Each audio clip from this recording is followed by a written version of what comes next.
Hey, shh. Calm down. The show is about to start. Reese on the radio. Turn it up. Turn it up low. Turn it up loud. It's like a dream come true. Turn on your radio. Reese is on the radio. Yo, let's get it. Due to the nature of this program, discretion does not exist. It's Reese on the radio. Right now on WTIC News Talk 1080. Yeah! Come on, all you romance novelists. You know what time it is. It's Friday, baby. It's a day before the big holiday. It's Reese on the radio on WTIC News Talk 1080. She loves me. She loves me not. Oh, it's Valentine's Day this weekend. Which one of you scallywags are doing something over the top and expensive for your loved one? I, on the other hand, am doing nothing of the sort, even though I purchased my lovely wife a gift. And it's sitting somewhere where she can't find it. It's in the car. Sitting someplace where she can't find it in the car. She actually caught me purchasing. This is the thing I can't do because she is always right at my hip. Not in a bad way. You know how some women are the old ball and chain. Not my wife. She is not the ball and chain. Tomorrow will come and girl, I can't wait. It's our anniversary. That's right. It's our anniversary. But like I said, she is not a ball and chain. She is just in my pocket all day, every day. And, of course, she is here this Friday. Let's get to it. Oh, no. Wait a minute. Can't do that. My bad. I screwed up. All of that audio that I put on there just completely blew up on my face. I got to fix that. Rozan is here, and we're going to talk to her in a minute. I cannot believe I just blew that up. I was supposed to fix that audio. But when we were out shopping for groceries just a little while ago, I was running late. Now I'm behind the 8 ball. But anyway, it doesn't matter. Rozan is here. We'll talk to her in a second. How you doing, sweetheart? Are you okay? I'm doing great. How are you? Okay. Well, happy anniversary and happy Valentine's Day. That'll be tomorrow. We'll do the whole thing up. We'll break down what we're going to do, if anything. She doesn't want me to get her flowers this year. Nope. She said, don't bother to do the flower thing. So I won't. I won't bother to do the flower thing. I'm not exactly sure why she doesn't want me to do the flower thing, but she said don't. And something along the lines of pesticides and all this other crazy stuff. Worse than pesticides. Worse than pesticides? Is that what you said? Mm-hmm. Is that what the problem is? It is. You do not want to deal with the pesticides? Okay. You know they got the old school concert up at Mohegan tomorrow. Oh, is there an old school concert? Like what kind of old school are we talking? Commodores, spinners. Okay, she doesn't. You don't know any of these I like groups. the Commodores. Are you kidding me? Name one Commodore song. Lionel Richie, right? Yes, he was the former lead singer of the Commodores. Listen, she knew that. I love disco. I know it's crazy, but I love disco. Commodore's not disco. But it's R&B. But they have a disco vibe. Yeah, okay, fine. Rhythm and blues has a disco vibe, but it's not disco. That's okay. I'm over here expressing who else is going to be there? Commodores and whom else? The Spinners. The Spinners. Now, that's my genre. She wouldn't know that. No. I grew up with the Spinners. If I'm right, Spinners is And the Beat Goes On. Or is that the Whispers? One of the two. I don't know. The Whispers or the Spinners had the song, And the Beat Goes On. Just like my love, everlasting. It's one of those. I know all of that. I grew up with that stuff. Anyway, so that's actually an interesting thing. We could probably buy tickets and show up there. Do you want to go to Mohegan this weekend? Are there going to be a lot of people there? Yes, honey, that's how concerts work.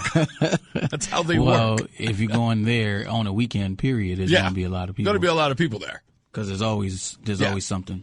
Like, what you're asking for is like a private concert. It's just right. We're not there yet. We're not. No, we're not there yet. That financial demographic. No, we're not there yet. We can actually hire someone to do a private. I should have married for money at least once. Oh, my goodness. What? Just once? I've done it thrice. At least once. No, she never married for money ever. Ever. She should have. See, you were supposed to know that you were going to marry Reese. Well, right? Yeah. And then your first husband was supposed to be for love. Right. Which is stupid. Yeah, I did that. And then how many marriages have you? 3. Your second husband was supposed to be the rich guy that you take all his money. That's right. I did it wrong. And then you're supposed to bless Reese with the bread. Exactly. Soulmate. I married a dude from the south side of Chicago the second time around. Yeah. We got 3 degrees, so you know. That's right. He's He's got 3 degrees. but no money. God bless him. He's got 3 degrees. Yeah. Anyway, I did it wrong. We got plenty of stuff to get into today. Rozan is here if you want to call up and you want to tell us what you're doing for Valentine's Day for your hubby or for your wife or your significant other, whatever the case may be. 860-522-WTIC, 860-522-9842. Rozan, now that you're here, I got to ask you a question. Okay. And the question is, it's incredibly important, okay? Because our anniversary is coming up, our 3rd wedding anniversary. Do not sugarcoat it. Be as honest as you possibly can with this question, okay? Seriously, okay? Have I shown in any way as a husband that I can be more responsible with my own life now that you are in it? What I mean by that is, how have I behaved? You have become a giant man-child. Let me tell you what happened this morning. My husband is on his way to the shower. Okay. Just got home from the gym. Yep. And this man says to me, honey, do I have any clean underwear? Yes. How old are you? How old are you? I'm 56. Mm-hmm. I went into the closet where my stuff is sitting until the dressers are filled. Is this my towel? Yes. I asked those things, not because I'm lazy. It's because you tell me you changed things. What about the time you drank the 5-hour energy? Okay. All right. This is before you. I get it, but you told me this story, and this is why you are no longer allowed to put things in your mouth without my consent. Okay, so that's what sparked all of this. What happened was we stopped to go shopping to grab some essential. We got sugar, coffee, things like that, some eggs and creamer. And I wanted to get that before so we didn't have to do it tonight after the show. And so we're standing in line. And, of course, they have the impulse buy rolling that's right there at the counter. It's got magazines, gum, stuff like that. And I looked up and I noticed there was something there that I hadn't seen in the store for a long time. And it's the little bottle of 5-hour energy. Now, have you ever taken one of those, Roland? You've never had any need for it. Now, I believe or consider myself a very energetic individual. I have a lot of energy. People say it even around here at the office. It's like, man, you're always upbeat, always full of energy. Well, one day it was really, really dragging on me because it was going to be a long day. And I was at the Wawa, the local Wawa in my neighborhood. And I looked and I saw the 5-hour energy. And I got this brilliant idea. Take 2 of them at the same time. Go and tell them why. Tell them why. Because I thought that if I took 2 of them at the same time, that I would get 10-hour energy.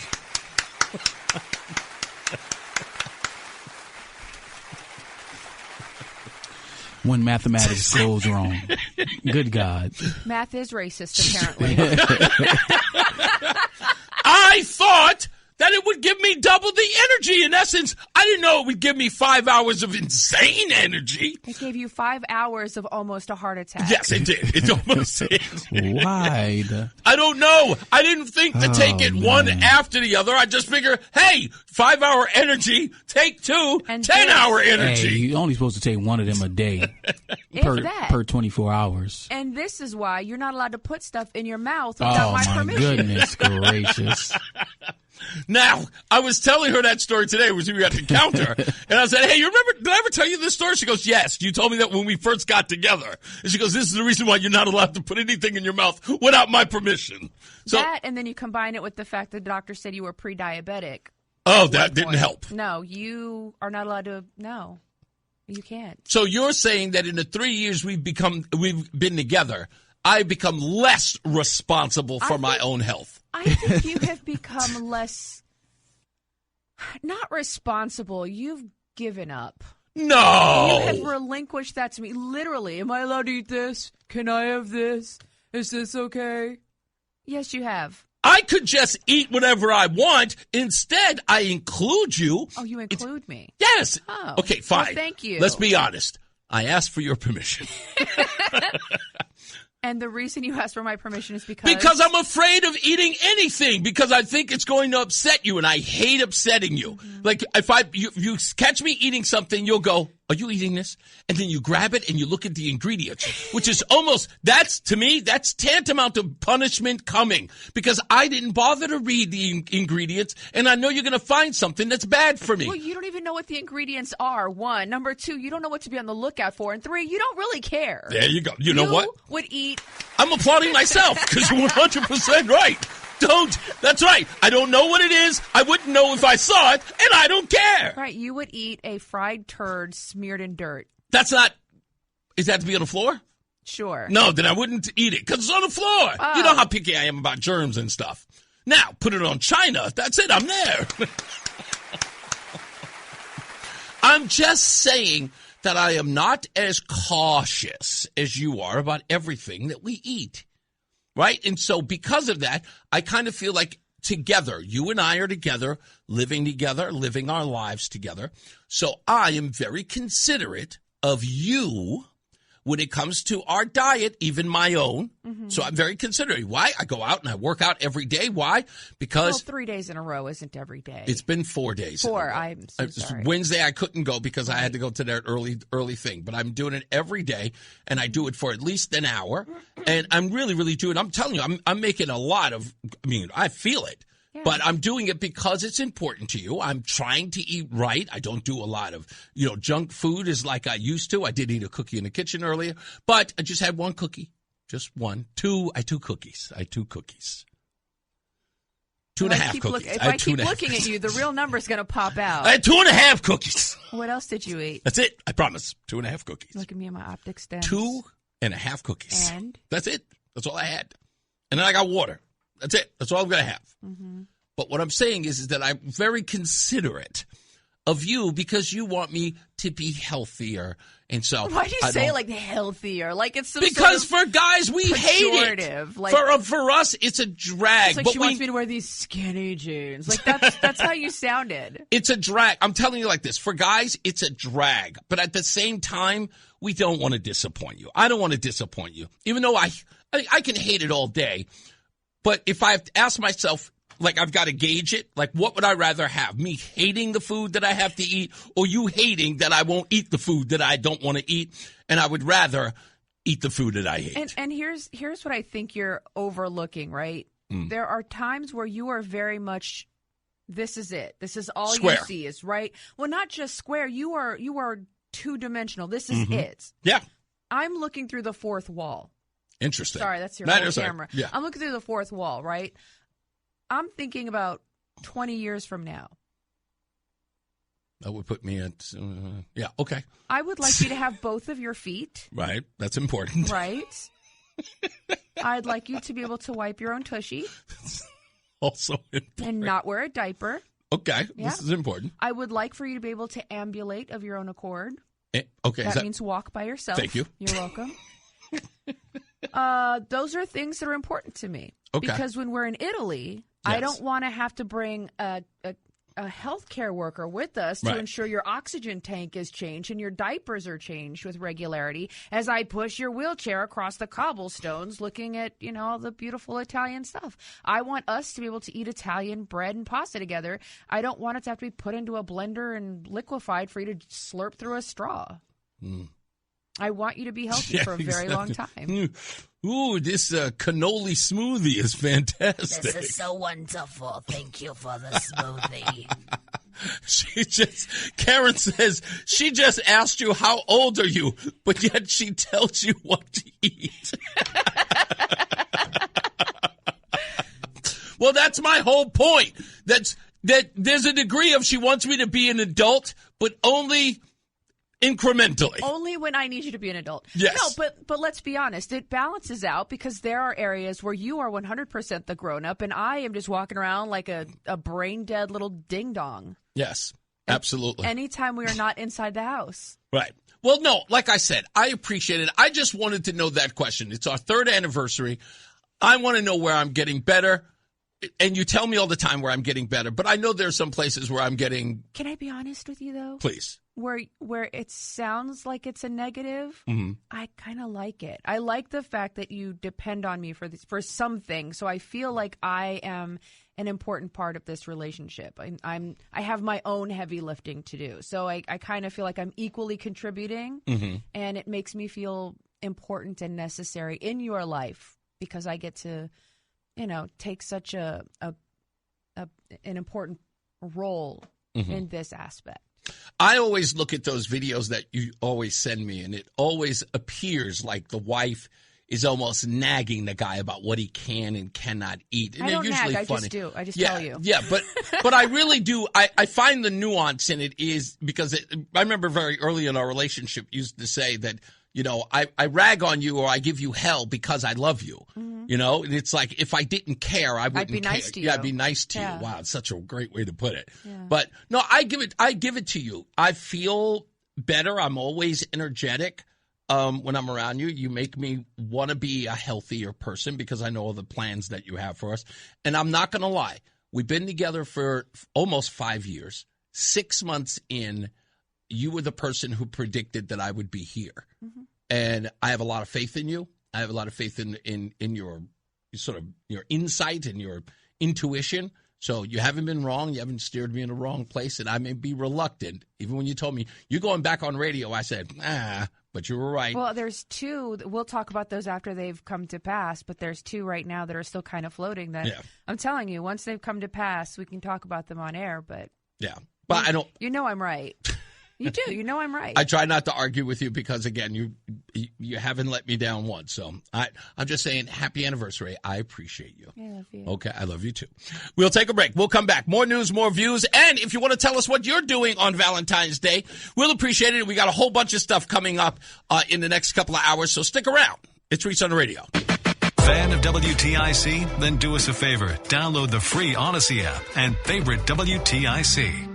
Right. We are back. Reese on the radio, Rozan on the radio here live. There's so much stuff that we need to get into today because of all the news that broke last night and this morning here locally associated with the Jeffrey Epstein case. We'll deal with that as well. Rozan and I, our anniversaries tomorrow. I just heard that we might be able to go see the Spinners and the Commodores tomorrow. Rozan, someone's working on that. Lori Maz is in the chat room. She said, happy anniversary. Could you two be any cuter? Give us a minute. Give us a minute. Karen, who's also in the chat room, says, my husband and I are celebrating our 46th anniversary in November. You deserve an early applause. 46 years is a long time. You guys have been married 1 year longer than Rozan has been alive. I'm 47, so 1 year less. I was 1. Oh, that's right. 1 year less. My apologies. 1 year less than Rozan has been alive. So you've been married since she was 1. Karen also says, I do not tell him what to eat, and he does not tell me what to eat. I wouldn't be surprised if Karen reached through that screen and punched you in the nose for that age comment. Well, I've got it wrong, okay? No, I'm just saying, like, nobody wants to be told. Like, I had a friend who'd been sober a year longer than I'd been alive. Yeah. And so occasionally I would make that reference, and the look she gave me the first time was like daggers. There's some things women don't want to know. 46 years being married is a humongous feat. Absolutely. But to be told, oh, yeah, my wife is the same age as your You marriage. Mentioned it. That's the only reason why I said it. I said it to you, you jerk. I don't think that you meant it to be malicious. I said it to you and only to you. Oh, okay. Good grief. I love you, but sometimes. Is it pow? Bang, zoom. To the moon. Yes, that's there the you one. go. That for you right now. A TV show you never watched, Nope. by the way. She always mentioned I saw clips. Elaine says 52 years for her and her husband. I know we probably don't have that much time, but I hope we get anywhere close We have to that. We have 50, 60 years ahead of us yet. I'm hoping so. We do. I hope you're right. I hope I don't drive you crazy enough to be there. Let me go real quick to the phones. Jim is in Windsor. Hello, Jim. Jim? Is that me? Yeah. Yeah, that's you. What's up, buddy? Oh, it's not just Jim, but you know 25th ID by any chance? Doesn't ring a bell. Why? Well, that's me on the chat room, but I lost that because I no longer have YouTube Premium. Oh, okay. Oh, that's right. I also deliver to the Master's School up in West Cincinnati. Oh, do you? That's great. So I'm a roadie or a whatever. You're a roadie. You are a roadie. That was yesterday. Yes, sir. I'm off today. Yeah. Well, I appreciate you calling, and I do remember 25th ID. Scallywag in the YouTube chat. Thank you, man. Yeah, no, I make a lot of noise for nothing. No, you're a lot of fun. What is your call about? Oh, well, your Tovola, did you get an answer on your Tovola? No, do you have a Tovola? All the time. Do you have a Tovola? I'm on my second one. Really? What do you think? Yeah, I got mad because it broke when the power went out one day. Oh. Will it not connect to the internet? Because mine will not reconnect. No, I don't care about connect. It doesn't connect to the internet. Oh, the one that you have. The one that we have has to actually connect to the internet because it's got a little scanner that we use. So it's a very digital thing. You use the card that comes with your Tovola oven stuff. Okay. Right. And then and it scans your little card and it puts it on, and you put the food in that comes with the card. Yep. Cooks to perfection. Or you don't hit the scan button. You just hit bake. Okay. Other buttons that you can use. Yeah, we've still been using it. We've still been using it even though we couldn't connect it to the internet. And this food's still great. Well, you don't need to connect it to the internet. You need to buy the food that comes with it. That we have. When you hit the scan button, it puts out the little red light, and it scans the card. Yeah. No, we've been using it. It's been fantastic. Yeah, that's what I use because I don't have time for that stuff. I'm delivering that stuff all day. Oh, I hear you. I got to get your food to you. Oh, you're the guy. Okay, that makes sense. Well, thank you. We appreciate that. Yeah, I deliver to what is the Master's School. You've been into the Master's School. I remember that. That's up in West Ledge Road. That's a mountain. Yeah, it was fantastic to go up there to go talk to everyone. It was a great thing, and some of the kids even said, "Hey, when are you coming back?" So that was for me. That was a great sort of bravo on the kids. They were excited to have me, and they want to have me back soon. So I'll be there as soon as they ask me. Yeah, they got the crosses right there in the middle of the yard. It's a beautiful place. Yeah. Thank you. Did you see all the walk paths up there and rocks? You got to look up. I didn't get a chance to see everything because I had to hurry up and get back to the station. But thank you. I'm going to grab a couple more before I go to a break. Thank you so much, sir. Yeah. You got it. Let me go to Jim in Waterbury. How are you, Jim? Good. I want to say happy anniversary. And Thank listen to your wife. My wife watches me like a hawk. Because she loves you. That's right. At 70, I was still benching 300. Oh. And close gripping 280 at 155 pounds.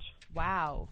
Now I've gone down, though. That's because of the Agent Orange thing. But I figure after I get off of the chemo, I'll be right back at it.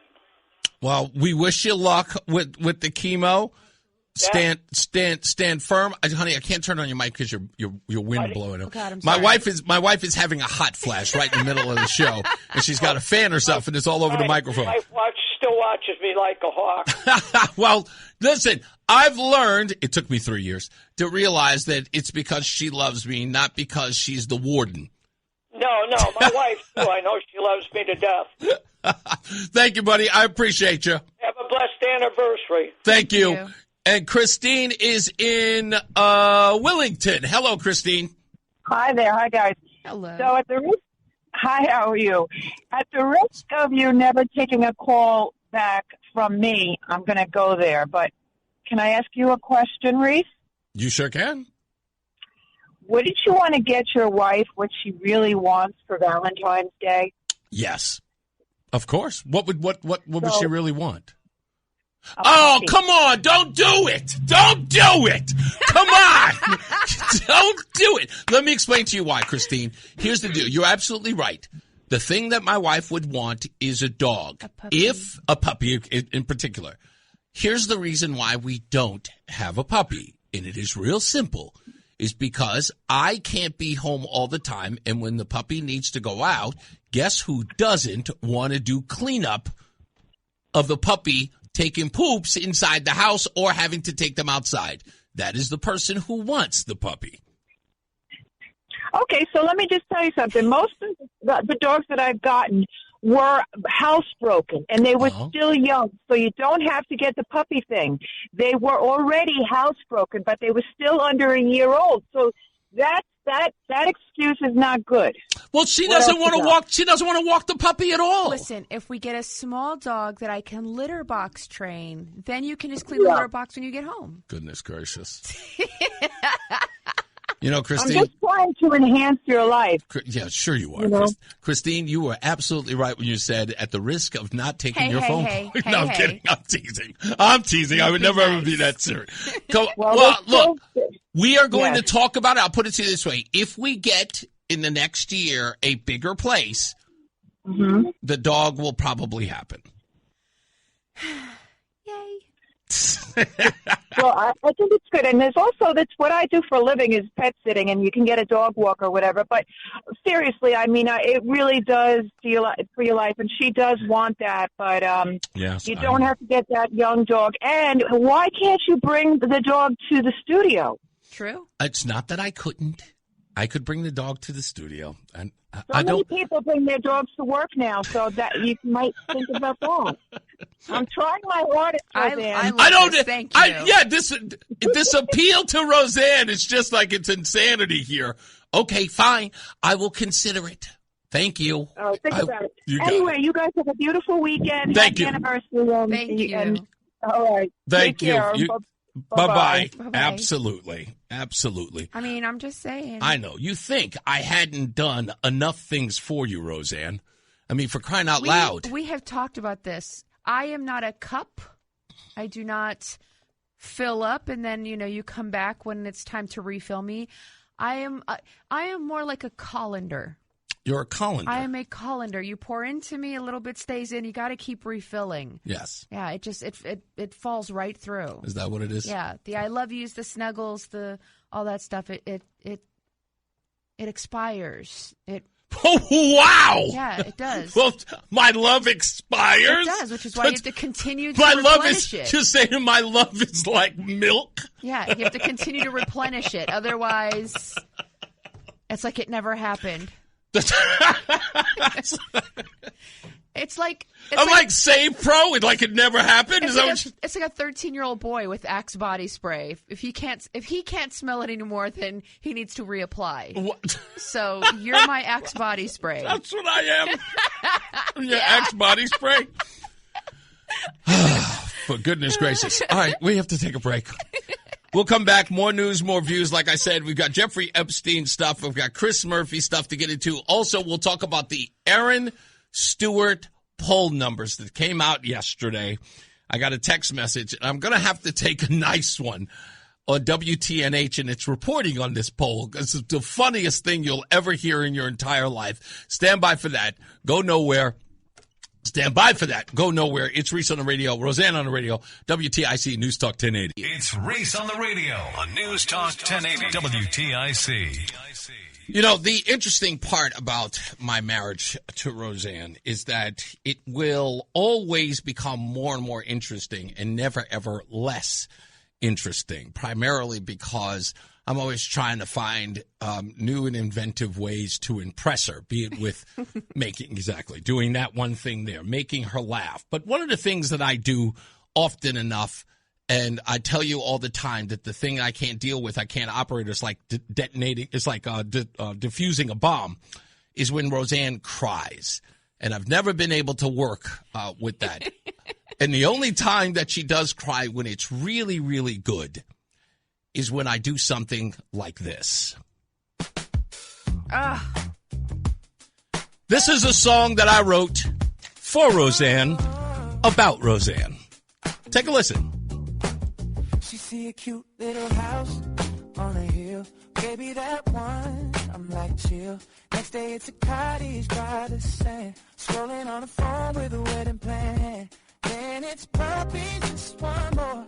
Now the shoes got a whole new floor. Every wish on a time I'm done. Still I'm smiling like she already won. Rose, you want everything from the keys to the car to a diamond ring. Rose, girl, I'm your biggest fan. If you point out buy it, that's the game plan. Spoiled you up, but I like that thing. Gold card heart on a silken string. Rose, yeah, I'll do what I can. Cause I'm rich in love and you're the grand plan. Hey. Oh, yeah, yeah. She see you, baby, now she got that stare. Wouldn't it be cute while she's fixing her hair? Already got names for the future crew. She's picking their outfits before they're due. It's vacation, she ain't even Googled yet. She wants a view that the sun can't forget. I'm out here counting up my overtime.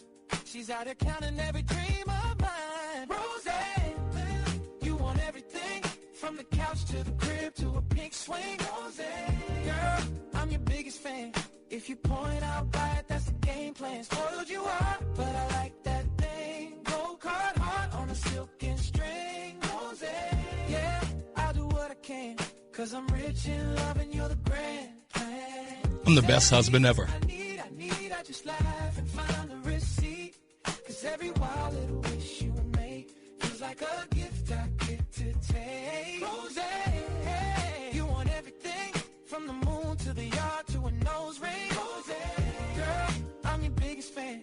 If you point out buy it, that's the game plan. Spoiled you up, but I like that thing. Gold card heart on a silken string. Rose, yeah, I'll do what I can.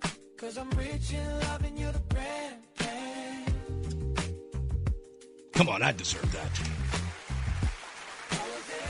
You know I deserve that.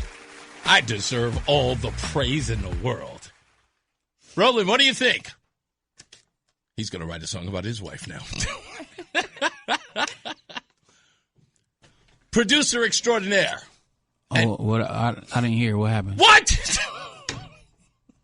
What were you doing that whole time? He always makes me feel like he's not listening to the show. Don't do that to me. Oh man, no, that was good words. It's good words. I worked it out. I know everything it is about my wife. It was easy. It was just easy. You cry every time you hear it. So? So? I love it. Nobody's ever written a song for you? Yeah, or a poem or a story. Damn, not even a poem? Golly. I know. I settled for some real winners. Yeah, she lucked out this time around. Yeah, you got it. 3 strikes you're out. You made it. I think so. I think so. Now we can get divorced because everybody's going to remember this. I will never divorce you. I know. I will spend the rest of my life making sure you are absolutely freaking miserable before I divorce you.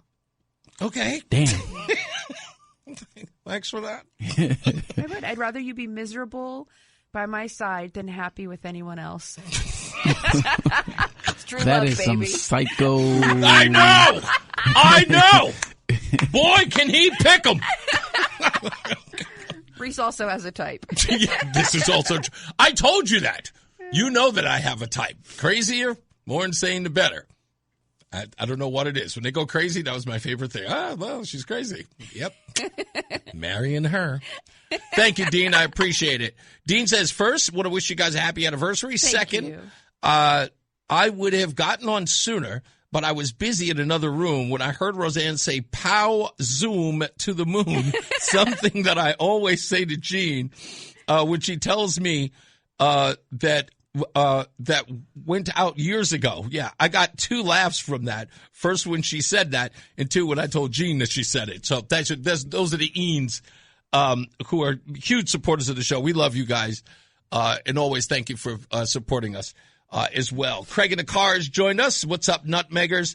Michael B. says, Reese and his love never expires. He's 100% right about that. Well, did the Spinners do Rubber Band Man? I'm almost certain they did.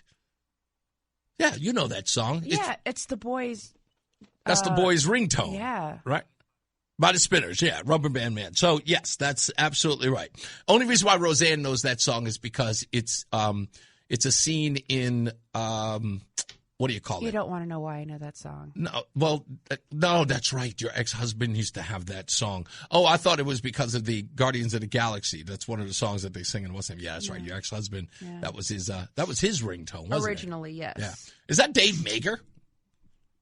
Is he calling in? That's a weird thing. I never get a call from Dave Maker.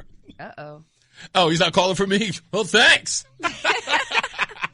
Let's get to the top of the hour news. John Silva is here in the WTIC newsroom. We'll be back. More news, more views, and you can shake a stick out. It's Reese on the radio. Reese on the radio, making sense of the news. Yeah, even when it makes no sense at all. Now on WTIC, News Talk 1080. All right, we are back. Now we get past all the sentiment stuff. We could do the real show, right? I was like, sure. You are done loving on me, guys. No. I will always love you, dear. Sure. And I will always love you. All right, exactly. I will always love you. And in fact, I will love you. I love you, the Dolly Parton version.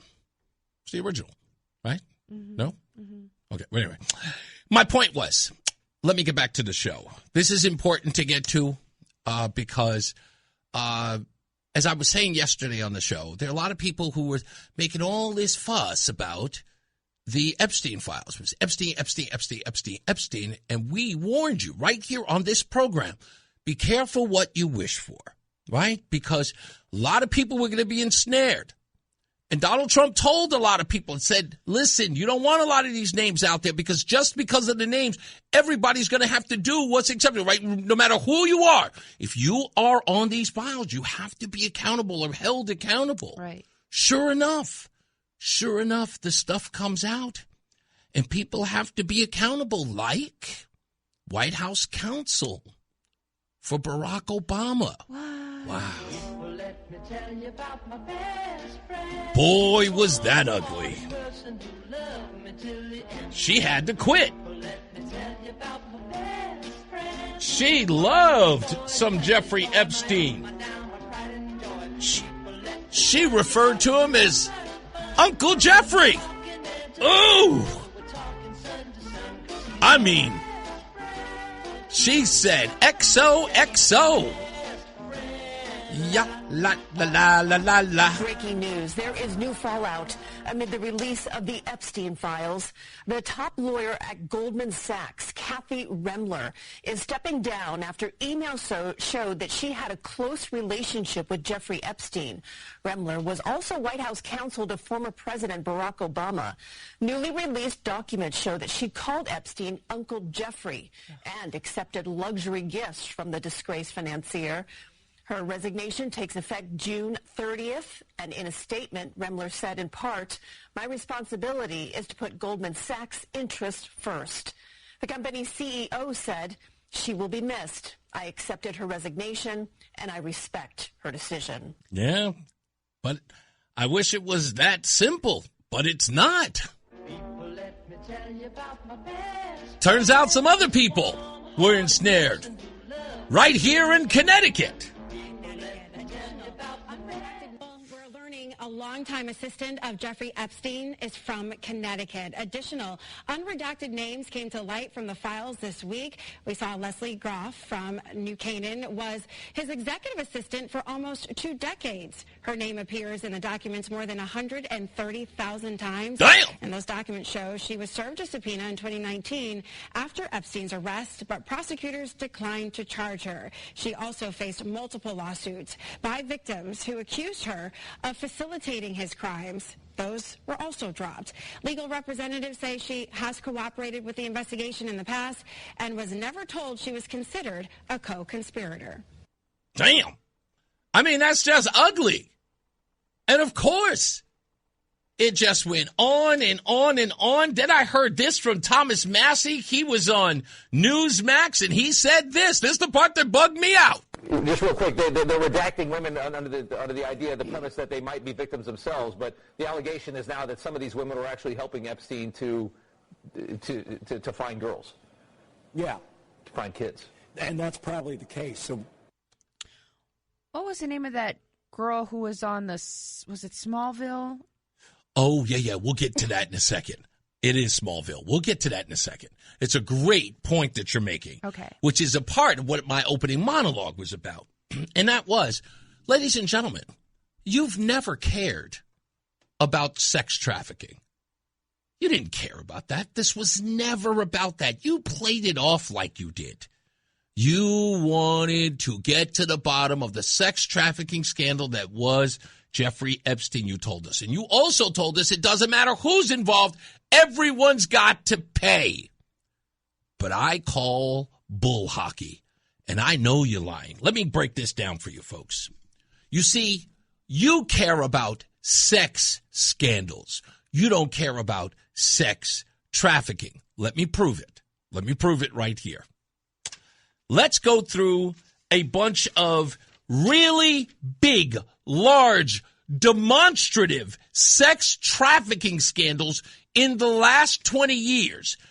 Everybody who is listening, who can hear my voice online, on the radio, wherever you are, ask yourself, did you hear about this?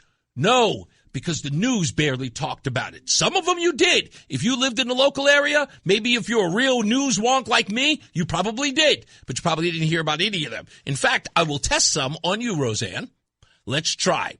Do you remember the girls do porn scandal between 2019 and 2026? No. Okay. Well, that was a massive online sex trafficking operation where the operators tricked over 100 women, many of them in their late teens and early 20s, into filming porn videos under false pretenses, promising the content wouldn't go public. They used coercion, lies about modeling gigs, and even doxing threats to keep them silent. The ringleaders were convicted of sex trafficking conspiracy. One got 20 years. Another one got 4. Wow. You remember that? No. No. How about this one? This one I remember. Some of you may, because this one is actually a bigger story. Back in 2018, the Backpage.com scandal. Ring a bell? A little bit. Why would you remember the name? Probably because it was on like Dateline or, one of those nighttime shows. Backstage.com was the infamous classified site. It was seized by the feds after years of facilitating sex trafficking ads that pimped out thousands, including minors. Founders faced charges for money laundering and conspiracy. One pleaded guilty for enabling the network that had generated over $500 million. This wasn't just ads. This was a hub for traffickers to sell victims across states. Often runaways and immigrants lured with job promises. The reason why you might remember Backstage is because there was a trade paper that you can go for acting jobs, and on the back of it, was Backpage.com, because on the back of the sort of trades, you had this one page that you could see in the back that had all of these gigs for people who were trying to get gigs. They put it online, but it was all for sex trafficking. Can I tell you a secret? Yeah. I never wanted to be an actor. Yeah. Oh, really? No. Oh, okay. Well, I'm just saying, you probably wouldn't have heard about it because it was in the news, but a lot of people. How about the Florida massage parlor ring of 2019? I remember the one in Virginia. I remember the one in Virginia, too.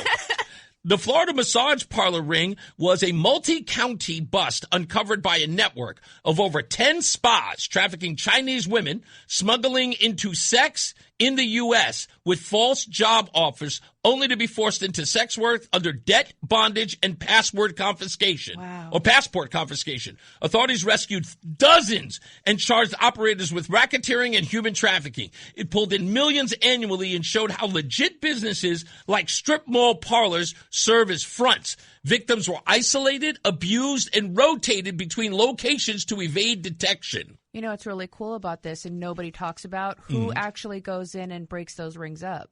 The FBI and ICE agents. ICE. That's right. Yeah. 100%. This one is probably more famous. The Gambino crime family prostitution network of 2010 to 2011? Nope. Probably didn't ring a bell. But the Gambino crime family is very popular. That one I know, the name. Yeah, exactly. Part of a broader organized crime indictment, 14 Gambino associates ran a prostitution ring exploiting young women and girls via Craigslist and other sites. They used violence, drugs, and threats to control victims, some as young as 15 across New York and beyond. Convictions included sex trafficking of minors, with sentences up to 25 years. This exposed how mafia-style groups modernized old-school pimping with online ads. Now, hold on.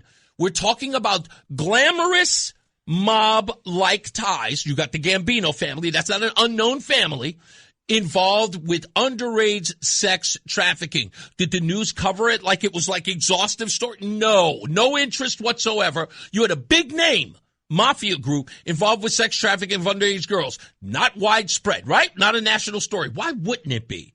Because nobody cares about trafficking scandals. That's my point. The medical and education abuse rings from 2010 to 2020. Not one single bust, but a pattern of scandals involving professionals abusing trust. For instance, a urologist got life in prison in 2024 for sexually exploiting patients, including minors, under the guise of exams, luring them interstate for treatment. Similarly, an obstetrician was sentenced to 20 years in 2023 for abusing dozens over 2 decades, using his position to traffic victims across state lines.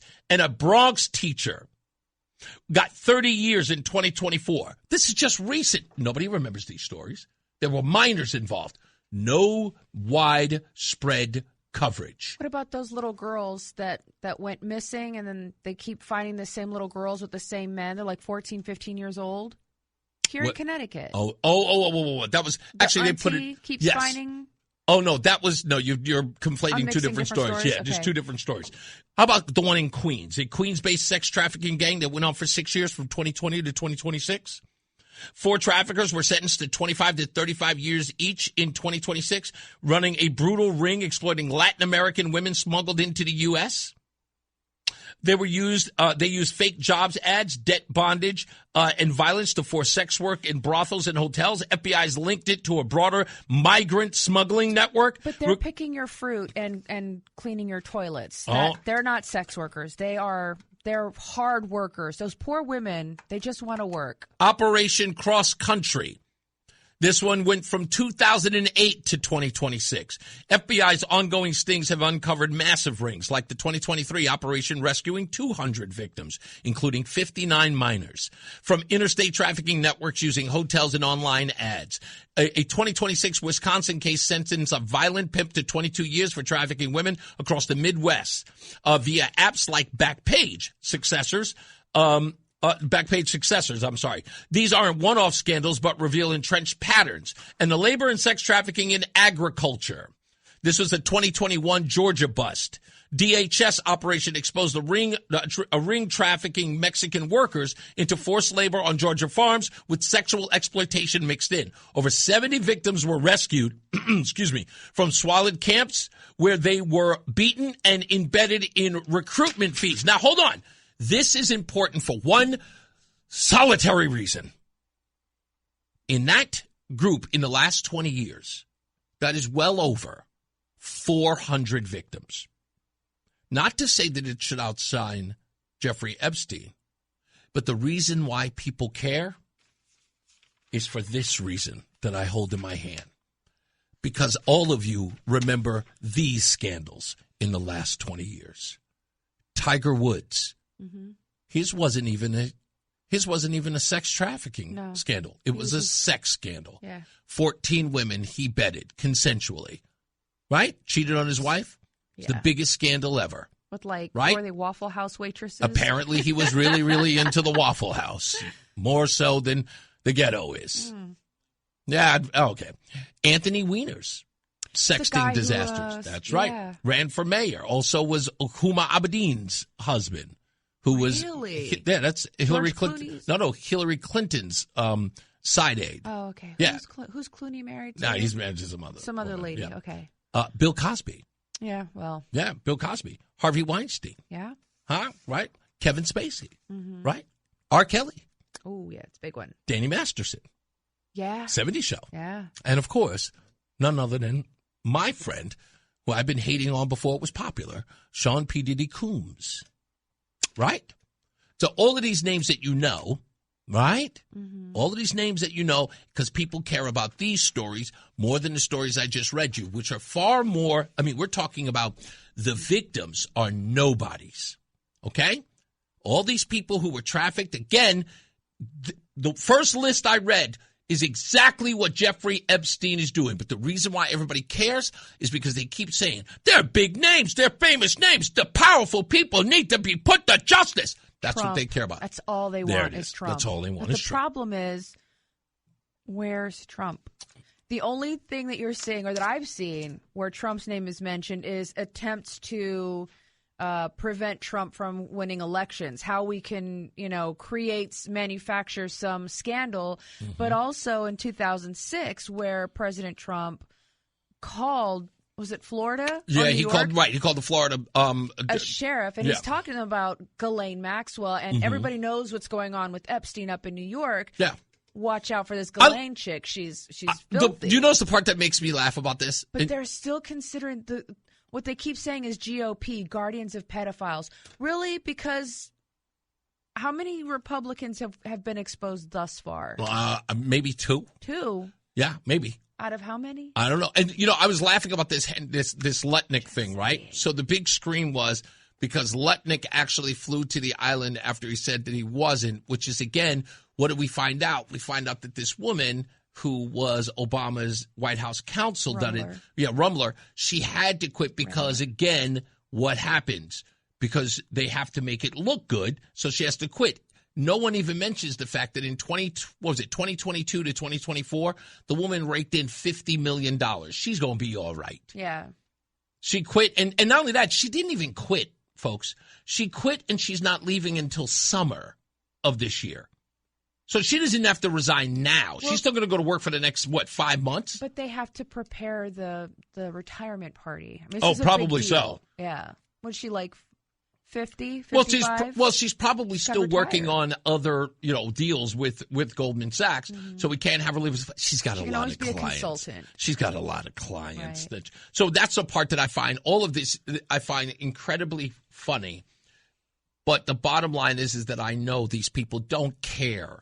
You know what else is very telling is how everybody's so enraptured with this whole Epstein thing, but yet when you see all of these illegal aliens being deported for raping children, nobody cares.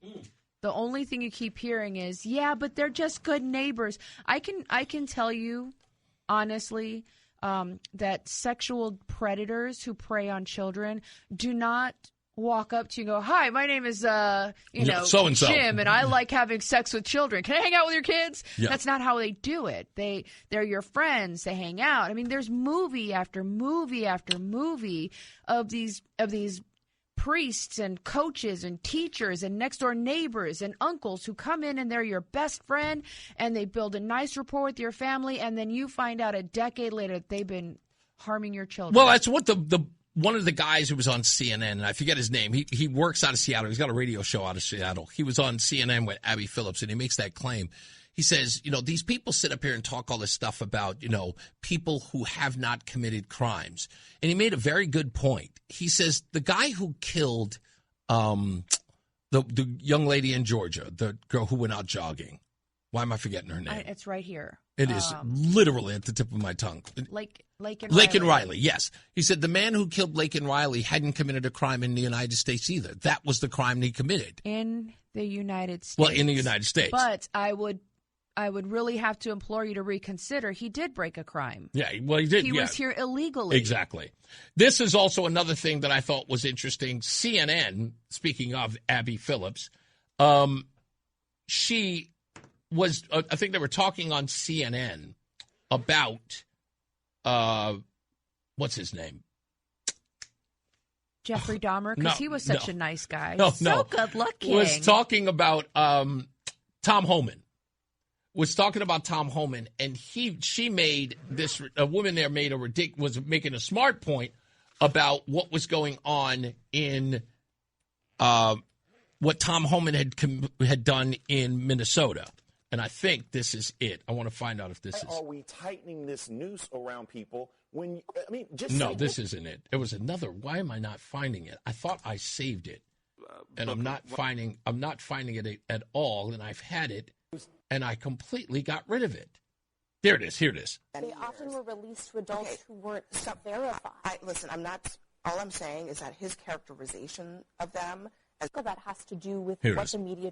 I think a lot of that has to do with what the media chooses to focus on. And one thing that Tom Homan highlighted today is that in Minnesota, they have found 3,364 children that the Biden administration lost. Now, when you're making that claim, you're saying, look at how many children that they were able to find in Minnesota, right? That's supposed to be important. But to prove my point that these people do not care about the trafficking of children is what Abby says immediately after that, and that's this. That 93% of the media coverage has been negative on ICE, according to the Media Research Center. I know Tom Homan has been big on this lost children thing. Yeah, this lost children thing. No big deal. Does this heifer have kids? I don't know if she has kids. But they don't really get, again, like I said, they don't really care. This isn't about anything but politicizing Jeffrey Epstein to their own ends. And then all the casualties come their way. And then they'll be arguing why they were exposed. Asked for it. She was wearing that skirt. That poor little girl was licking that lollipop very sexually. She was asking for it. That's basically what they're doing, is blaming the victim. Well, that's not new. Right. That's what I'm saying. That's not new for them. How is she any different? Yeah. No. She's 6 years old, but did you see the way she was licking that lollipop? It was quite suggestive. Yeah. Really? That's the argument. And again, this is what CNN has turned itself into, because I'll never forget that video of, was it Ray Rice, was the Baltimore Raven? The video of him punching his wife out in the elevator. Dang. That was Ray Rice. Okay, so Ray Rice. Now both of this happens in a vacuum. Ray Rice is videotaped in a casino elevator. It's another Diddy thing. No. And he punches his girlfriend in an argument. It's caught. It gets exposed. And CNN is on its soapbox. Hitting a woman is wrong. Hitting a woman is absolutely reprehensible. But here's where it gets funny. So then a week or so later, Bristol Palin, the daughter of Sarah Palin, is at an event, at a birthday party or something, and a man accosts her and throws her to the ground. And CNN gets audio of the altercation, or at least Bristol Palin talking to the police officer about what took place.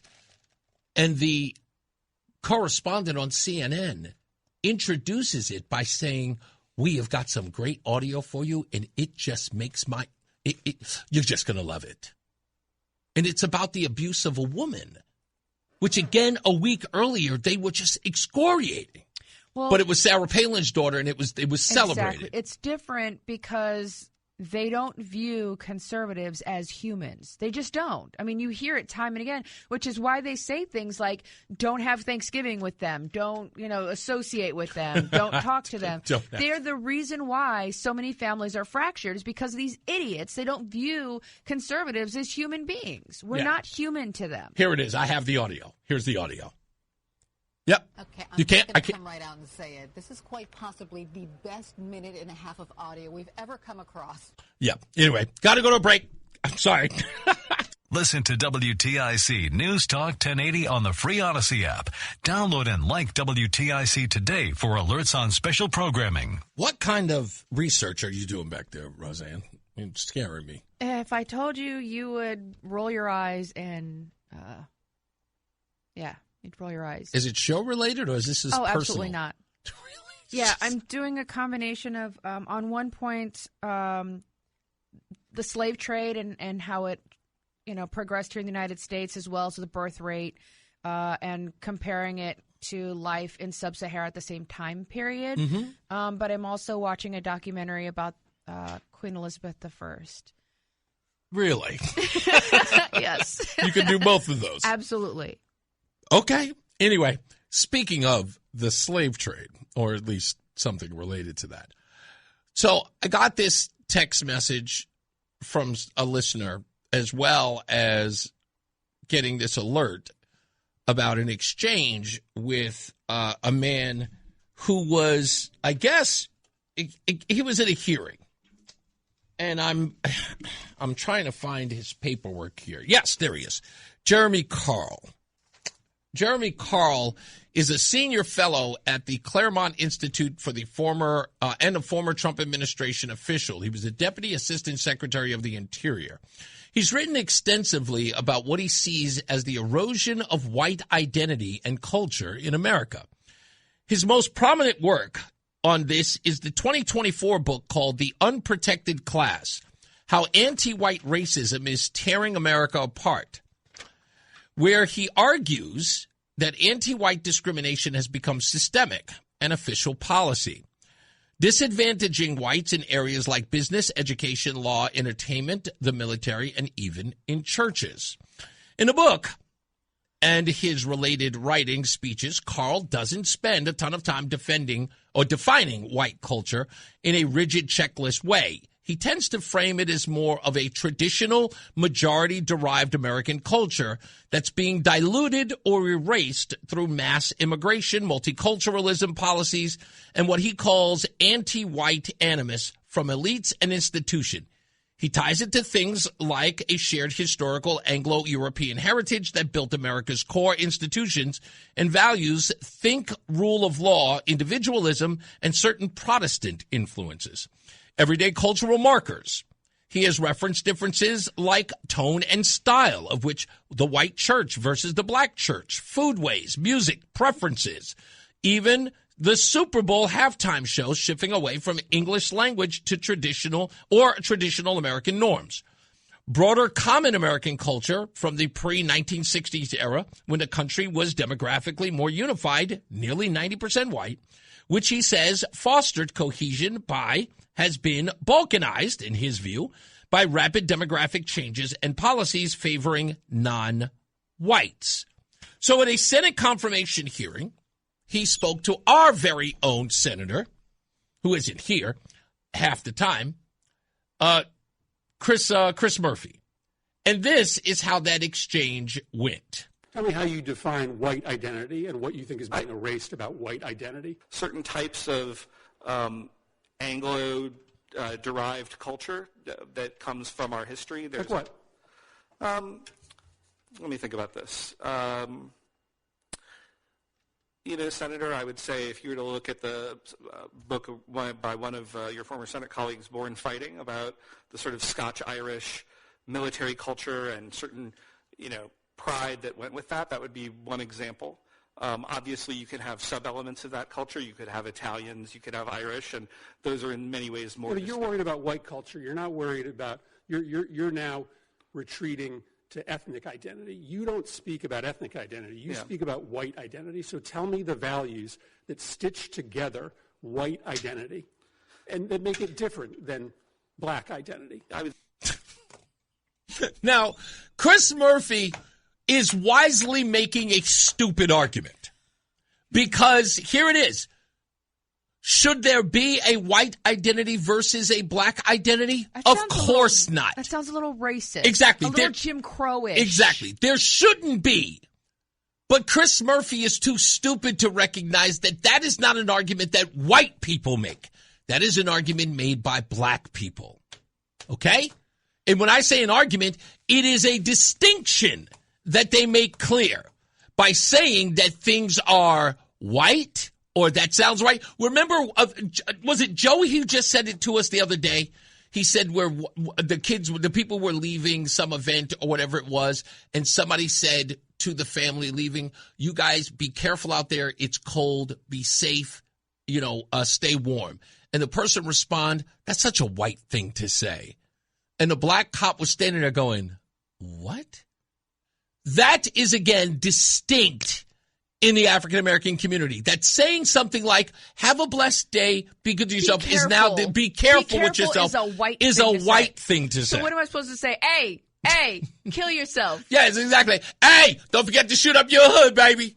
Like, what? Like, it's ridiculous, right? Okay, we kind of talked about this a little bit. Wait. Okay. There's such an important thing I want to get to. But Chris Murphy, again, trying to make that as if to suggest that this man is saying that there's a difference between blacks and whites.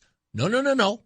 He believes there is an Anglo-American way we do things. I like to call it mainstreaming, because there are things that we mainstream: family, church, Pledge work, of Allegiance. Pledge of Allegiance, right? Job, nationalism, right? These things are mainstream. Those things are being corrupted, as Jeffrey is trying to express it. Oh, Jeremy, sorry. Is gender a white thing? I don't know. Okay. But Jeremy Carl here is trying to distinct that we used to have a sort of, the multiculturalism was stuff that we enjoyed, but we didn't force upon. Taco Tuesday. Yeah, exactly.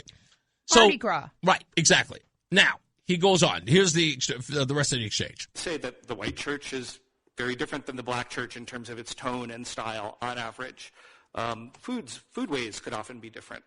And music could be different. Those are being erased. Music could be different. Well, if you look at the Super Bowl halftime show, which was not in English this year. So our ability to access white churches or white food or white music is being erased? I am concerned with the majority common American culture that we had for some time that through particularly mass immigration, I think has become much more balkanized, and I think that weakens us. And again, I'm not running away from that comment. I'm not apologizing for it. Well, I'm way over my time. I think you're struggling to answer this question, right? Because underlying your beliefs is a sentiment that white culture is just simply better.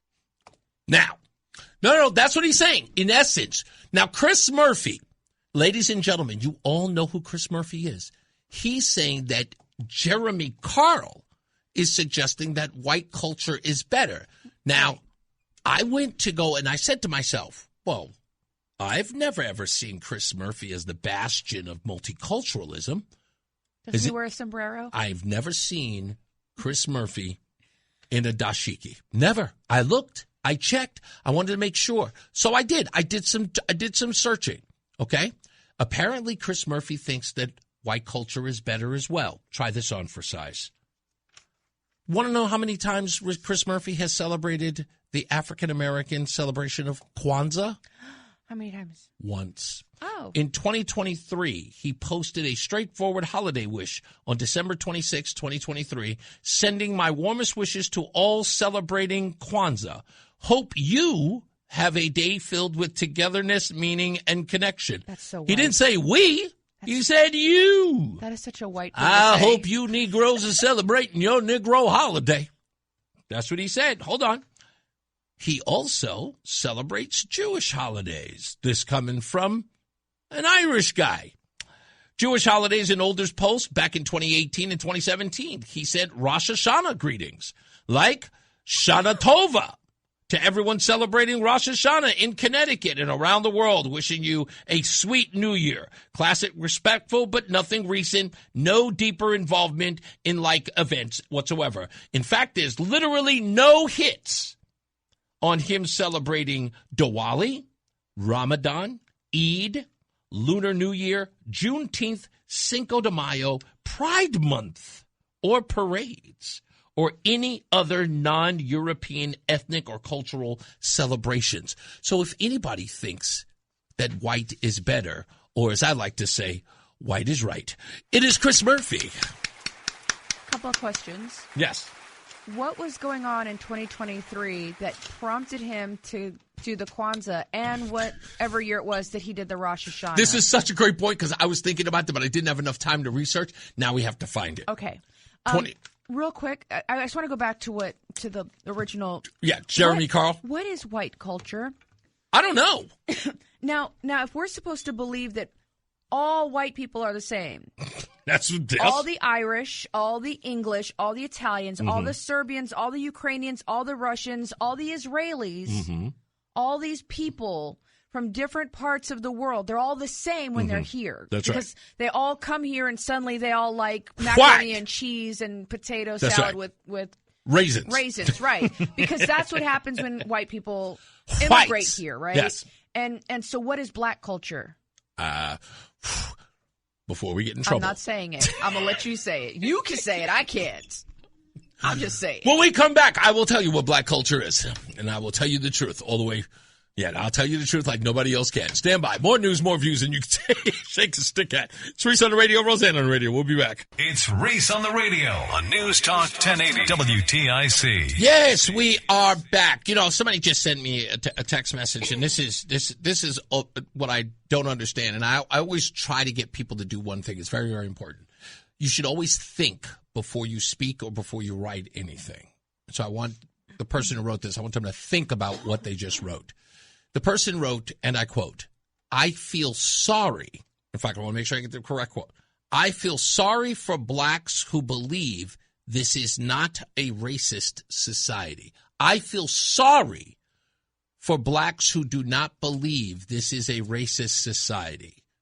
So people who don't use this country as a racist society as the thing to hinder them or to sort of, you know, in essence, that is the goggles of which they see the world. Right. They refuse to look through those goggles and they proceed on without those optics and compete with them, right? They don't use those things as excuses. He feels sorry for them. So what he would rather them have is pain and suffering. And victim mentality. Poor me, give me stuff. Which is I'm too dumb to get it exactly, myself. which I would tell anybody, please do not pity me. No. Nobody feels sorry. You want to feel sorry for? I feel sorry for anybody who uses that in their daily lives. I had a friend from Germany when I lived in Pennsylvania. His name was Linton. Beautiful. I mean, he was gorgeous. We had a black guy, a little bit of an Afro puff, dressed very well. He was going to school. He was a German citizen. And I was a younger, excuse me, I was a little bit younger. And he asked me, he says, why don't you go to school? And I had all these reasons why, and I believed all the things that I was told. Not smart enough, not good enough, I'll never succeed. And he said to me, you know, I find it very intriguing that you Americans live here and you have access to all of these great things and you never take advantage of them.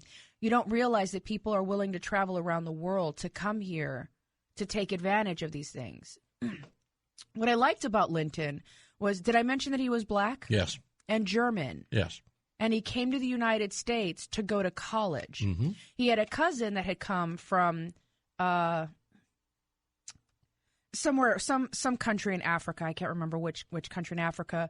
But he was also in the United States going to college. He said the same thing to me. He's like, why don't you go to school? There are people all over the world who do whatever they can to get into this country to take advantage of things like your education system. You live here. Yeah. You were born here. Yeah. It's These like were two black men telling me. Yeah. It's like living in a town and not seeing its beauty. Right. You know, it's like living somewhere and not visiting its landmarks. It's insanity. But what I'm making this statement in regard to this, I feel sorry for black people who don't realize this is a racist country. Only a pretty privileged American black person can sit here and allow that foolish nonsense to fall out of their face when people come from third world countries and other first world countries. They come here. Black men come here to take advantage of our academic system. This person who's saying this is one of those individuals who came from a third world country. I know. I know. We had this conversation. Dude's got 17 degrees also. Exactly. All but of his kids are going to Ivy League schools, but somehow this is a very racist nation. Do me a favor, honey. Go back to a place where they're not going to be racist against you and go and try to accomplish some of the same crap that you got here. Exactly. Until then, shut up. Here's the other You're part. welcome for your freedom. Shut up. And this is another example of why I say you should always think about what you speak before you speak it. He writes back and he says, Reese, your views are in the minority. You're 100% right, sir. They are in the minority. And you know what that means? More for me. Because while the rest of you are sitting around not moving, standing still because of all the obstacles that you place in front of yourself, I reap all the rewards. You know, all the black men, almost all the black men that I know, almost all of them, particularly the ones that I know from the military, almost all of them have college degrees. Almost all of them are somehow making it substantially financially of their own accord. None of them run around talking about, oh, poor me, I was just a poor black boy. No, most of these young men came from really poor upbringings. They didn't come from the best situations. They didn't have mommy and daddy paying for college. They joined the military because it was the only way out of the hood, and they went to college. I got to get our first traffic break. That's the first traffic break. Filling in for Mark Christopher in the BPS Lawyers Traffic Center, Sue Aller is here. We'll be back. It's Reese on the radio. And don't say we didn't warn you on News Talk 1080 WTIC. All right, we are back, top of the hour here. Rozan, how you doing so far? You had a little bit of a coughing spell. I choked on my water. You're choking on the water? Okay. It's a skill set. Not everyone can accomplish. If you inhale and swallow at the same time, it's definitely a skill set. Absolutely. It is amazing. Thank you. You look very pretty today. I like that sweater. Is that the one that I bought you? It is, yes. Yes, you look very, very chic. Thank you. In that sweater. Am I taking you out someplace today? You're taking me all the way home. I don't really want to do much of anything. Okay. I want to go home. We bought our groceries. I bought us some snackies, which actually I just ate, so we're going to need to get more snackies. What snackies did you bring? What are you talking about, the apples and oranges? No, the Snickers. No, okay. Could you bring me an apple or an orange so I can... They're in the car. Anyway, I want to go home, and I want to spend the entire weekend doing nothing. Vegging? I want to be pantsless. I want to wear a T-shirt, and I want to drink coffee and eat snackies and watch movies. And I want to not people for 2 days. What's the movie that you want me to watch this weekend? Miss Congeniality. Any other Sandra Bullock-related movies you want to watch? Not necessarily Sandy movies, but okay. I think I could get down with some rom-coms all weekend. Okay, you want to do rom-coms? I could force you into that one. Absolutely. Actually, people don't know this about me because they may have laughed at me about the Dirty Dancing thing, but it is secretly known. I'm a huge. Stop that. I am. Stop mouthing that. I secretly love rom-coms since I was a kid. I'm a big rom-com. Yeah. Because I love the three act sort of arc as it is, and I've always been a big fan. But when I was a kid, I was kind of a no girlfriend kind of kid, and I liked rom-coms were kind of like sort of a weird thing that I enjoyed. The same way girls look at them. No, that wasn't the way that I looked at them. I just thought they were cool. Romantic comedies are funny, plus they have love in them. And I've always the person, as Jamie Montgomery would say, I'm in love with being in love. Let's get another check of your traffic and weather. I stand by what I mouthed. Yes. Sue Haller is in for Mark Christopher at the BPS Lawyers Traffic Center. It's Reese on the radio on News Talk 1080 WTIC. I was checking out. Do you remember when we were doing the Between Rounds live remote? Yes. And there was a guy who, before we did the show, this guy, Russ Cowles, came up to me.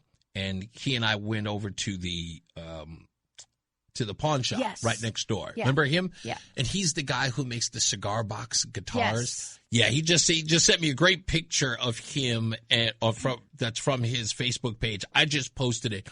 Folks, do me a favor. If you can, Russ, this is a labor of love for Russ. And I only say this because even if you don't play the guitar, this is a cool, thoughtful, and out-of-the-box gift. Yeah, it's really Please cool. go. I just posted them on my Facebook page, so go to Reese on the Radio. You know where to go. I'm going to post it on both pages when I get a chance. But go there and go check out his site. Check out his guitars. But they are, like I said, it doesn't matter if you don't play. They're just cool to have, and they're great gifts for somebody who might play guitar. And he makes like everything from the actual guitar to like a ukulele type guitar, and they're in cigar boxes. He showed me one that he made out of a Volkswagen hubcap. Nice. Like he's got all of them, and he's got a Pinterest page and all of them. And I'm into like weird things. Like I'm not into everything that's weird and quirky, but I'm into this. And this is cool, and I really have to spend some time with him. I think you like things that are made out of other things that used to be something. That's true. More. That is absolutely That's true. That's why you picked me. That might be true. I don't know how to That might be true. But yeah, check it out. I posted on a page. I think I'm going to see if I can find a way to post this everywhere. But they are so cool. And the turnaround to create it's not a lot of time. If I remember it correctly, I don't think it's more than about 6 days for him to do it. And they're actually playable. So they're not just models. Decorative, yeah, it's not decorative. But like I said, it's something that you could give to someone as a gift that He's they would. Etsy, right? He is on Etsy. That's what it is. It's on Etsy. I said Pinterest. I thought it was that, No, but I think you're right. Etsy. It's on Etsy. It's Etsy. I don't know any of those things. I promise I will find out exactly where it is, and I will get everybody to them. But Russ, thank you for. I just saw the update on your photograph. By the way, it's a great picture. So I posted that picture on my Facebook page, and I'll get Rozan to post it as well. So if you're interested, go check it out. It is a great gift. Even your kids would like to have something like this. Like if you got a grandkid that's into music, I'm sure they will love the idea of it. Let me get to the phones real quick. I'm going to go to Werner real quick. Hey, Werner. What's going on, man? What's up? You got Rozan with you today, huh? I do. Anniversary's tomorrow, and she's usually here on Friday anyway. And she looks absolutely sweet and cute today. So, you know. All right. So when I got in my car, man, you were talking about your buddy Murphy. Yes. I thought you'd get a kick out of this. My father used to, every time he saw that dude, he just said that he has a face that he would just slap. Yes, just slap. And then once he opens his mouth, and he would say this with a strong German accent, you know what I mean? Once he opens his mouth, I slap him some more. We cannot promote violence. I know, listen, some of the stuff that he says, again, it's absolutely like unfathomable that he would, again, this guy is no cultural maven in any sense of the word. Chris Murphy is so milk. Exactly. He is so milk. Like he is cracker milk cookies. He's toast. Yes. His walks across Connecticut. The dude probably drives to, yes. Greenwich or Newtown.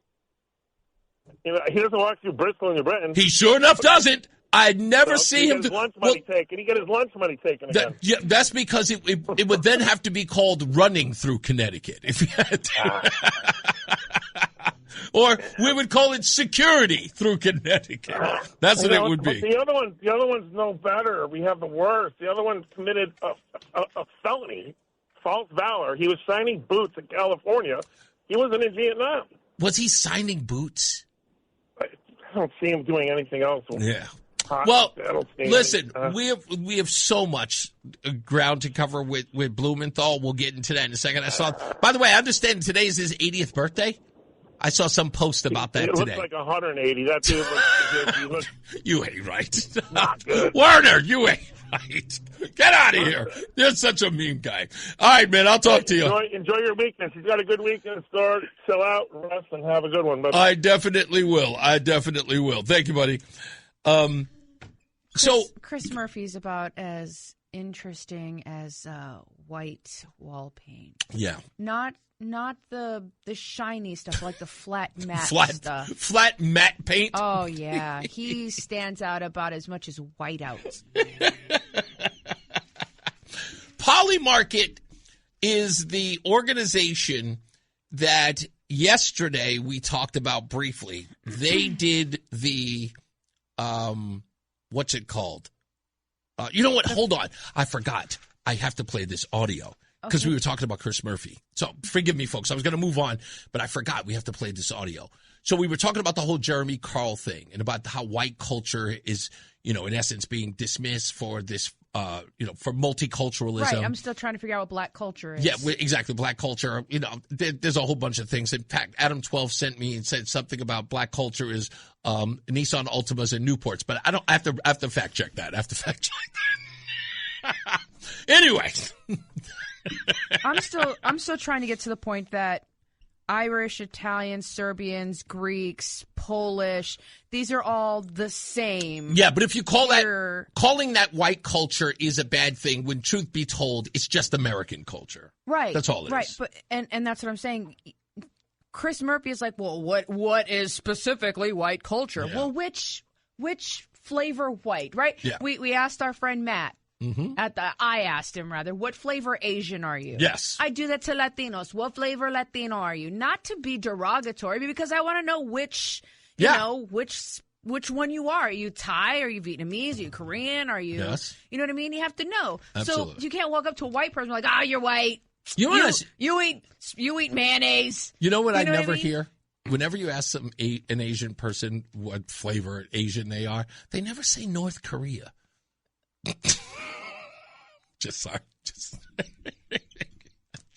It's just something I noticed. Anyway, moving on. I wanted to play this. This was actually interesting. A guy by the name of Jared Taylor is incredibly controversial. And he was talking about when he was 19 years old and incredibly liberal. And he went to Africa. He explains his trip there. Folks, listen closely. Carefully. Yes. Listen. This is such a good piece. I was in Senegal for a while. I was in Ivory Coast. And at the time, Ivory Coast was doing very well. Ivory Coast, it certainly wasn't the first world, but people called it the Japan of West Africa because it was doing so well. I hitchhiked to the border of Liberia. And across the border, all of a sudden, there was just this dramatic transformation. Everyone was in rags. There were potholes big enough to swallow a Mack truck. All the buildings were tumbled down. And as was my practice at the time, I was 19 years old. I went to the capital and I went to the university because you could always meet interesting people, young people. And I asked one of the men I met there, I don't mean to be rude, but why is your country such a mess compared to Ivory Coast right next door? He said, oh, that's easy question to answer. We did not have the benefit of being colonized by white people. And at the time, as a 19-year-old liberal, I was quite horrified. I'd always thought, or I'd been told, colonization was this ruthlessly exploitative thing. I suppose I'd never thought about it, but if you'd asked me, I would have imagined that the Africans would have invented nuclear reactors and jet engines if we'd just left them alone. I was full of silly ideas, but this guy, to put it so bluntly, that quite staggered me. He was staggered by it, that even someone in sub-Saharan Africa openly admitted that the reason why we live in squalor and our neighbors did not was because we had not been colonized by the white man. Well, I mean, if we want to be technical, they had been colonized. They were just sent back to their nation of origin, as many of them wanted. There's a great African scholar who does a lot of videos on YouTube. He's been very popular lately. And he says he's talking to two African students. He's African, and he's talking to two African students. And he looks at them, and he says to them, what is the African word for maintenance? And the two African kids go, there is no African word for maintenance. He goes, no definition of it at all. He goes, no. He goes, and there lies your problem with Africa. He says, because you can teach them how to build a hut. You can teach them how to build anything. But if you had given them skyscrapers, if you had given them indoor plumbing, if you had done anything, no one would know how to maintain them. Colonization is important so that you can teach people to maintain things. If you don't have people who can maintain things, nothing stays. It only turns to ruin. Now, people don't have to be able to understand that, and they don't have to be able to like it. But when you ask yourself and look around and do it in a sense that is not judgmental. Do not look at it in this sense of, from these rose-colored glasses of bigotry.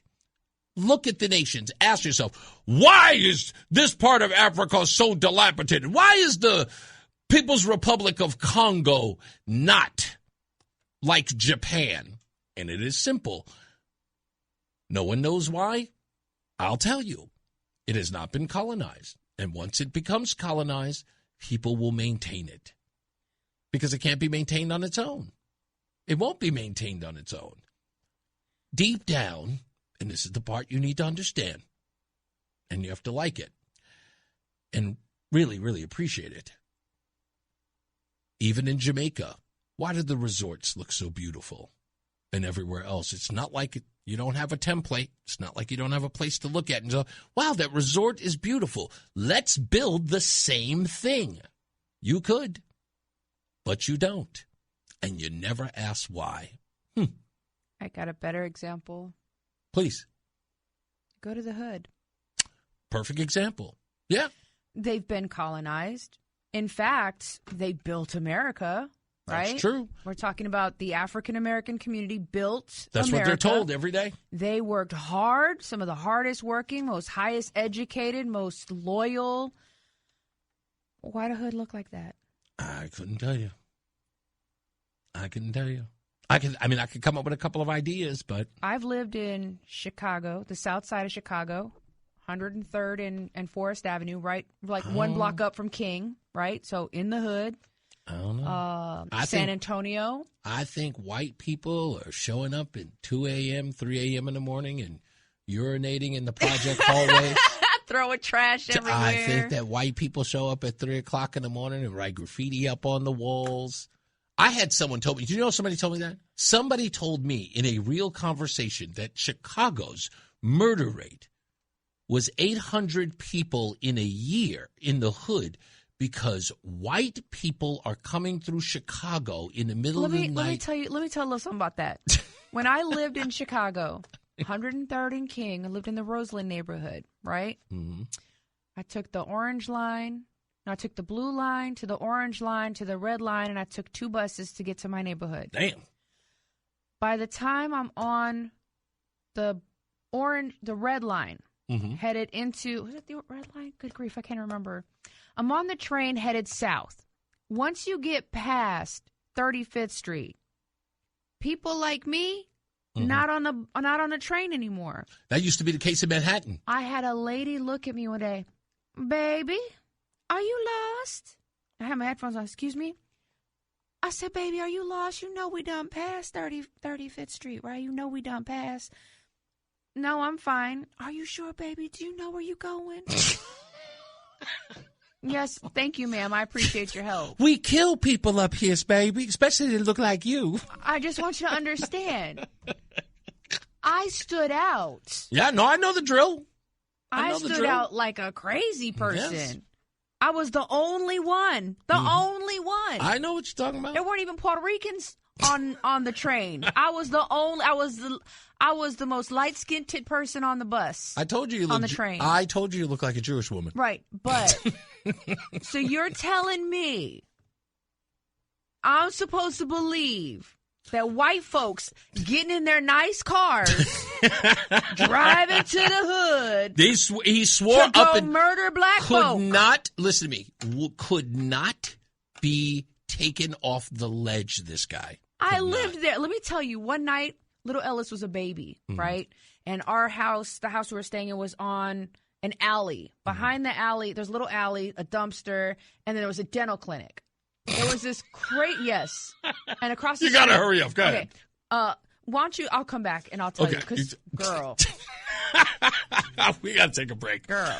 Anyway, when we come back, more news, more views. The stupidest thing I read today is coming up as well. Rozan is here. It's the day before Valentine's Day. Sue Aller is filling in for Mark Christopher. She's in the BPS Lawyers Traffic Center. Stay locked in. Reese on the radio is on WTIC News Talk 1080. I'll let you finish your story in a minute. What happened? I was going to tell you my story. I was just going to finish. No, we'll talk about it because we're not going to have enough time now unless you're going to I'm almost done. It's really quick. Okay, go ahead, real quick. Okay, so the little alleyway, there's this crazy guy that used to walk through the alley every night. I mean, screaming at the top, like arguing with who knows what. Well, one night we're sitting in our room and there's just all these cop cars. Now, our street is a one-way. The alley is a one-way. There were cop cars going up and down every which way. There were cop car stops like in the alley right next to our door. Now, the door is wide open, right? It's like 10 o'clock at night. I don't know why the door is open, but whatever. There were cops driving up and down. There was a helicopter. Apparently, they were looking for this guy who was running through the yards. Dude had managed to get on top of the houses and was jumping from rooftop to rooftop with a gun. Wow. And drugs. And there was just, cops everywhere. It was fanatical. So that's the neighborhood that I lived in Chicago. So when did they arrest Jussie Smollett? Oh, I wasn't there for Juicy. I wasn't there for Juicy. I was saying that was Juicy. Anyway, the immigration thing is like, usually these immigrants are very, very funny when they talk to me all the time. I always laugh when they say, they say that Americans are angry because immigrants come into the country and make money and then send it back to their home country. I'm like, first of all, nobody is upset about that. But that being said, if that is the point, I think I can't remember who it was. I want to say it was Gillis that, with all of this talk about how enriching it is to have these immigrants who come into the country and send money back, the thing that I never notice, or the backup story to that is that if you were coming to a place to work and then sent the money back, and then when you got home, the economy of said country was getting better, right? It's sort of like a siphoning, of like the riches here were ending up there in that country. And then when you went back, you come back and you're like, wow, look at my beautiful country. Somalia, for example. Yeah, exactly. And then there's like, look how much more beautiful. All the money I sent back is turned into a beautiful utopia. Never happens. Never happens. So in essence, you come to the greatest nation in the world to only do nothing for the country you come from. Yeah, that's it. And that's what it is. You don't improve. Well, if it's so bad here, right? It's so bad here. It's so racist here. Why are you here? Well, why that's is the reason. Everybody trying to come here. The other thing is, if you've come here and you've managed to earn a lot of money, get your degree, and become this highly educated, go back to your home country and make it better. Don't stay here and gripe about how racist we are. Go back to your home country and make it better. I think that's the rub. And then show us how amazing it is because of you. You're welcome. Rozan, I think that's the rub. I think the rub They just want to be angry. No. I think that's the rub. The rub is that they know that their country is garbage. Sorry. They just know that it is. I will not say that. No, they know that their country is garbage. They know that it is. I get the sense of having pride for your country. But my point is that you don't have enough pride to stay there and make it better. You'd prefer to go to another country and make that worse. I did that. I idealized Texas so much. I want to be around my culture. I want to be around my family. I want to be around my people. I want to eat my food. And then I get there. That didn't age well. I got there and I was like, oh my God. Yeah. It just was not where I wanted to be. That doesn't mean I sat here in Texas and griped about how crappy it is while looking at how amazing Virginia is, We'll be back. More news, more views. Reese on the radio, Rozan on the radio. Let's get to Sue Eller. She is in the BPS Lawyers Traffic Center. The NAACP calls him, whoa, I don't think I'm allowed to read this. It's Reese on the radio. Let's just say some people are not fans. On News Talk 1080 WTIC. I got a broken chair over here, and I'm still trying to figure out how the hell it operates because the arm is broken off. And, Brian is not a big dude. And whatever it is, he just seemed to have ripped the arm off of this. I mean, what could have possibly... Did he see the bill for his kid's college tuition? Is that what happened? He just ripped the damn thing off. $90,000! Just tore the damn thing off. Anyway, is this who I think it is? Is this my good friend and brother from another mother, Matty O? Hello, Mr. and Mrs. Hopkins. How you doing? I'm good. How are you, sir? I'm doing great. That I'm glad to hear. No politics today. I just called to give you props on that song. I mean, I could see that playing on the radio. That was really well done. Thank you, sir. I really appreciate that. I didn't even know you were listening. I thought, are you doing okay? Yeah. Okay. I'm doing better. You're on the mend. Yeah, I'm on the mend. Okay, good. That I'm glad to hear because I want to see you soon, and I haven't seen you in a while since you helped us get our king-size bed in the back of your truck. Weird story, but he still helped us. Where was that? In Southington? Stonington? Southington. Yeah, he helped us out. We went over there to Bob's to go pick up the bed. So I really appreciate that. So I know I owe you dinner, and I need to get together with you as soon as possible, okay?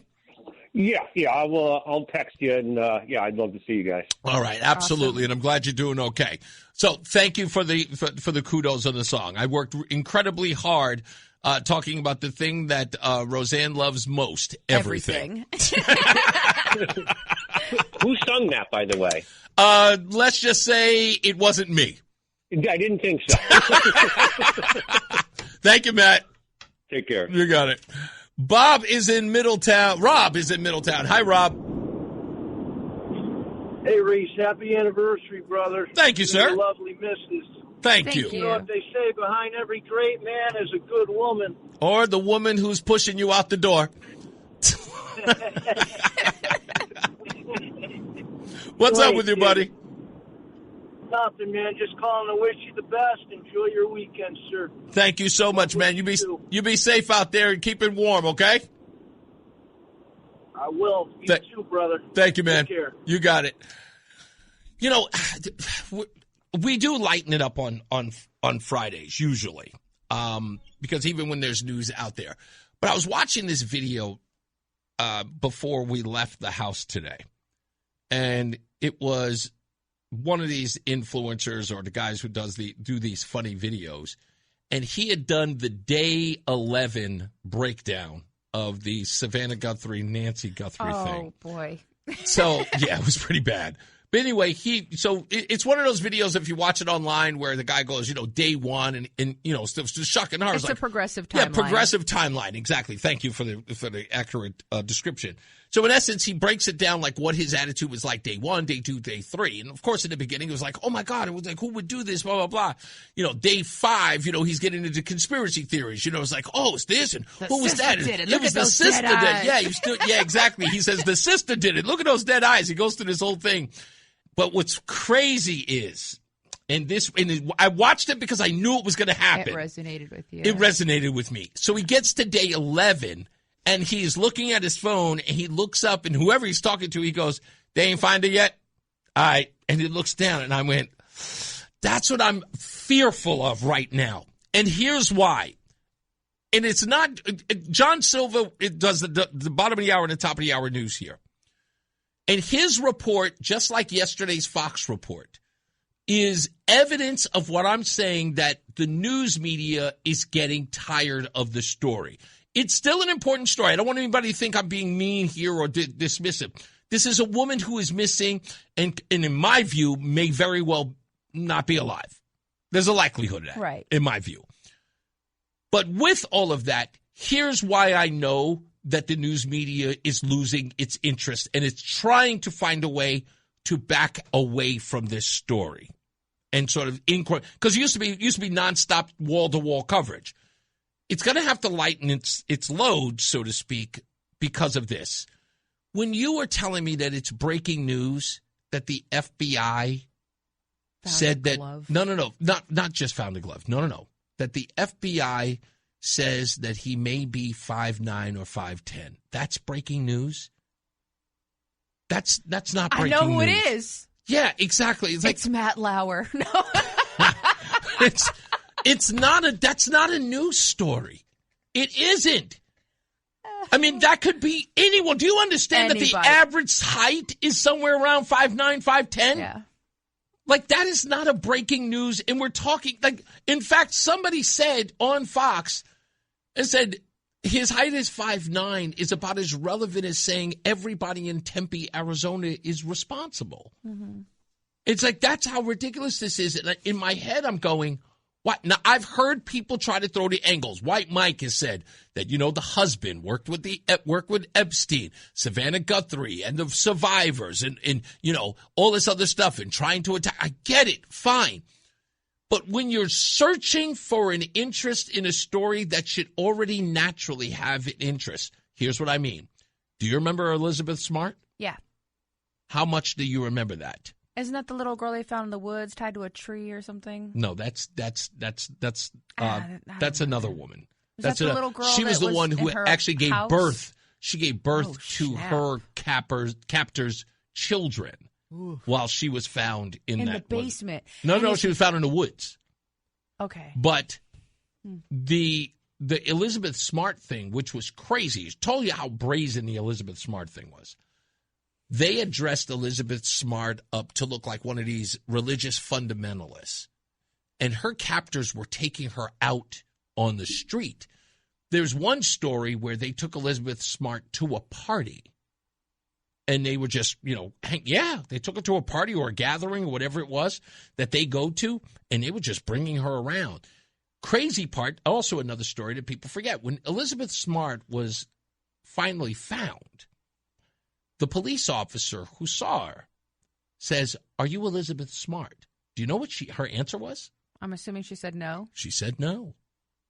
She was so scared that she didn't even want to tell the police officer who she was. Mm-hmm. That story was a huge story because, of course, it is a kid. Now, I'm not saying that it's because she's 84 years old with a pacemaker. Most of the interest was about Savannah Guthrie, but guess what? All of the theories have not panned out.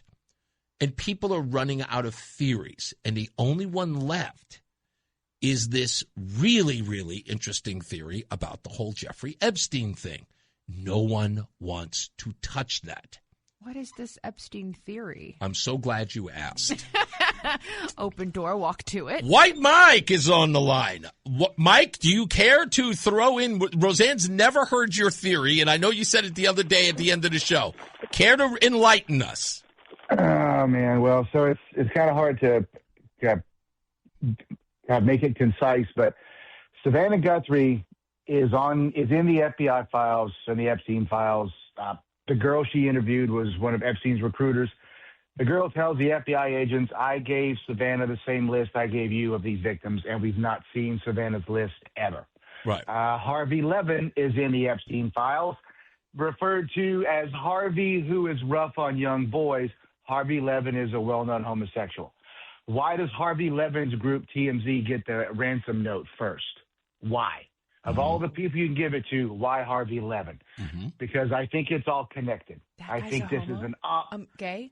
Yes. I'm sorry. Well, no, he's on the island. He's on the island. Right, but I didn't know he was gay. Yes. Yeah, super gay. You don't know that Harvey Levin is gay? I don't watch that stupid show. I don't care about celebrities. Okay, all right. Yes, he's homosexual. Okay. So my theory is, which is totally unprovable, is that somebody, intelligence agency, either ours or the Mossad, hired some bum to snatch the old lady, get her to the van with the promises of some money. And, of course, crackhead Julio's buried in the desert somewhere outside Tucson now.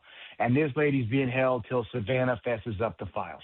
I don't know. I think because they said that her pacemaker disconnected from her phone and her watch, I think that's when she I think she's that's dead. when she expired? No, I think she died. No, it's when she got out of range from her watch. Right. That's all. You don't. Bluetooth connection. Do you really believe that she's still alive though?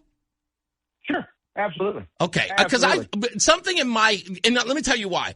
Because you know how this situation is one, they didn't take her meds. I think that was one of the stories, that they didn't take her medication that she had to have.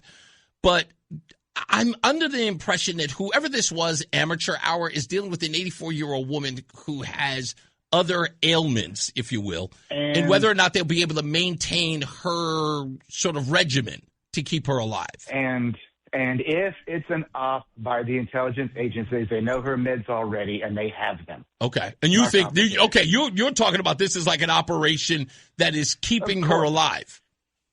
Of course. I don't think some random people who look this incompetent are going to be smart enough to put together a Bitcoin wallet. Okay? I will say this. But look.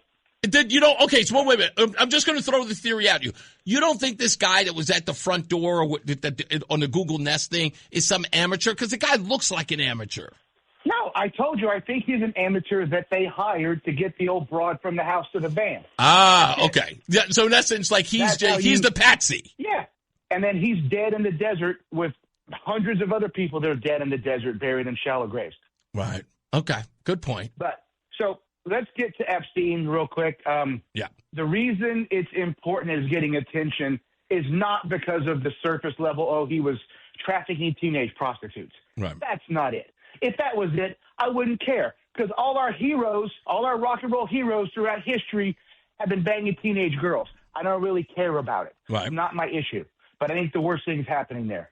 We literally have been shown in the files, it appears they're sacrificing and eating babies and turning their bones into diamonds. That's what's important. There is a lot of discussion about that in these files. Why is Leon Black, the guy who owned Chuck E. Cheese and America's largest class photo taking company, kicked out of Epstein's parties for reportedly biting little kids in their no-no square? Oh. Wow. Why does this guy have a $5 million jewelry collection insured in a safe deposit box that he hadn't had reappraised in over 5 years? Allegedly. Wow. Listen, now, here's the thing. People don't do that. Recently, people face this stuff all the time. Now, there has been some fallout. What's the guy's name again? The guy who owns the photographing company? Leon Black. But he's sold it out. But his son also works for the Treasury Department. Well, no. There has been a response to his involvement in the Epstein files. Now there are schools who are now saying you just saw that they've cut their ties with that photography company. Oh boy! No, I know. I'm just saying. I'm just all the millions of photos they have already. And why does the pedo own Chuck E. Cheese? Yeah. Well, don't you think that owning Chuck E. Cheese and the school photo company when you're a known pedo is a little freaky creepy? Yeah. And maybe I should put some stuff together. Okay? I'm telling you, buddy, I'm to the point now, I believe it all. Once I found out they're eating babies and turning their bones into diamonds, I believe in Jewish space lasers blazing on Malibu and Maui now. Man, I believe everything. Listen to me. I think that this, as much as a lot of people say that it plays to the basic and the most common denominator of conspiracy theorists, I'm just telling you, I refuse.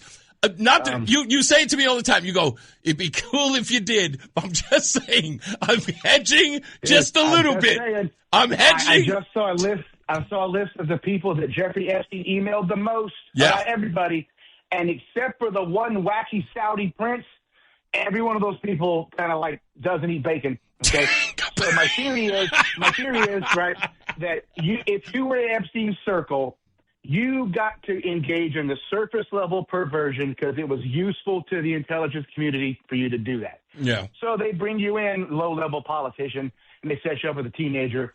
They get you with all this stuff. You know what? The really, really dark stuff, like the eating babies and the sacrifices, that's not for the regular person because that's religion. Yeah. Let me just say this real quick. Bill doesn't get to do that. Bill's not part of the club. He doesn't get to engage in he doesn't get ceremony. Yeah, he doesn't get to be a part of that. You're 100% right because he's not even implicated there. I will tell you this. What do you make of, real quick, and I've only got like 30 seconds, what do you make of the Nancy Mace revealing a couple of names just recently, one, of course, being David Copperfield? Oh, gosh. Another chicken slinger. I'm surprised. That's it. You're out of here. That's nothing. It's a long story. I got to show you the video. Goodbye. What, Mike? Why do I do it to myself? What's a chicken slinger? I will show you the video. He will explain it to you later. He is such a ridiculous person. Don't even ask me what it is. I'm not going to tell you. Let's get another check of weather and traffic. In from Mark Christopher, Sue Aller in the BPS Lawyers Traffic Center. The hour that packs a punch. It's Reese on the radio on WTIC News Talk 1080. Let's do it.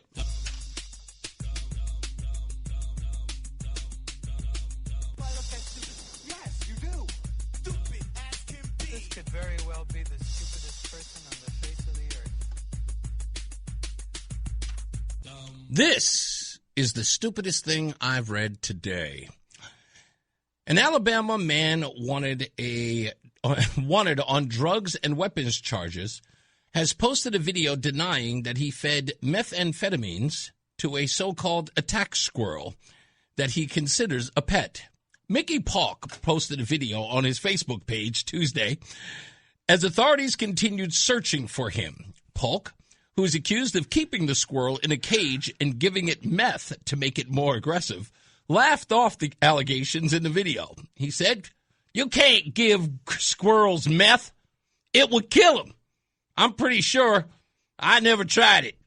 He said that he kept the squirrel as a pet, and it was safe and not a threat to anyone. The public isn't in danger in any kind of way from the methed-out squirrel in the neighborhood. He's not on meth, I'm pretty sure. I'm pretty sure. Not definitively. Just pretty sure. I don't think he's taking my meth. Anyway. Did you mention the squirrel's name? No. The squirrel has a name? What's the squirrel's name? What does it say it? Oh, that's right. Yes, I do have the squirrel's name. I totally forgot about that. That's right.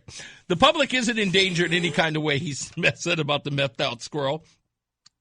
Polk faces charges including unlawful possession of a controlled substance and possession of a weapon by a convicted felon. Authorities say he fled when he tried to serve a warrant. By the way, be on the lookout for the meth-addicted squirrel named D's Nuts. God bless him.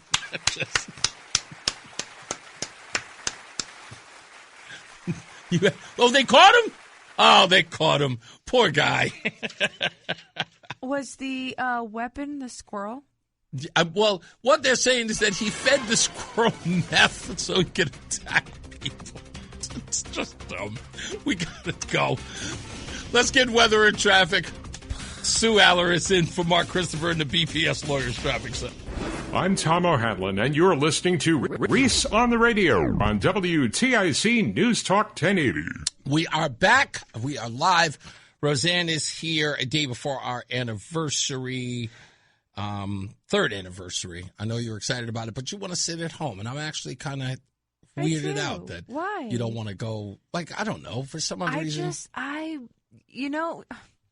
You wake up working, you go to sleep working, you go to work working, you come home working, you take a shower, and you're working.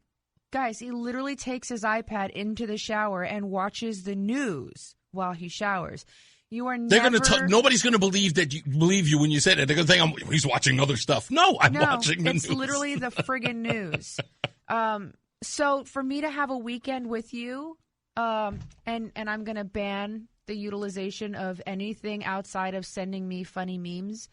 I get to spend all my time with you. You are the person I want to sniff. I want to nibble. I want to kick. I want to poke. You're the person I want to nuzzle and I want to snuggle and I want to kiss.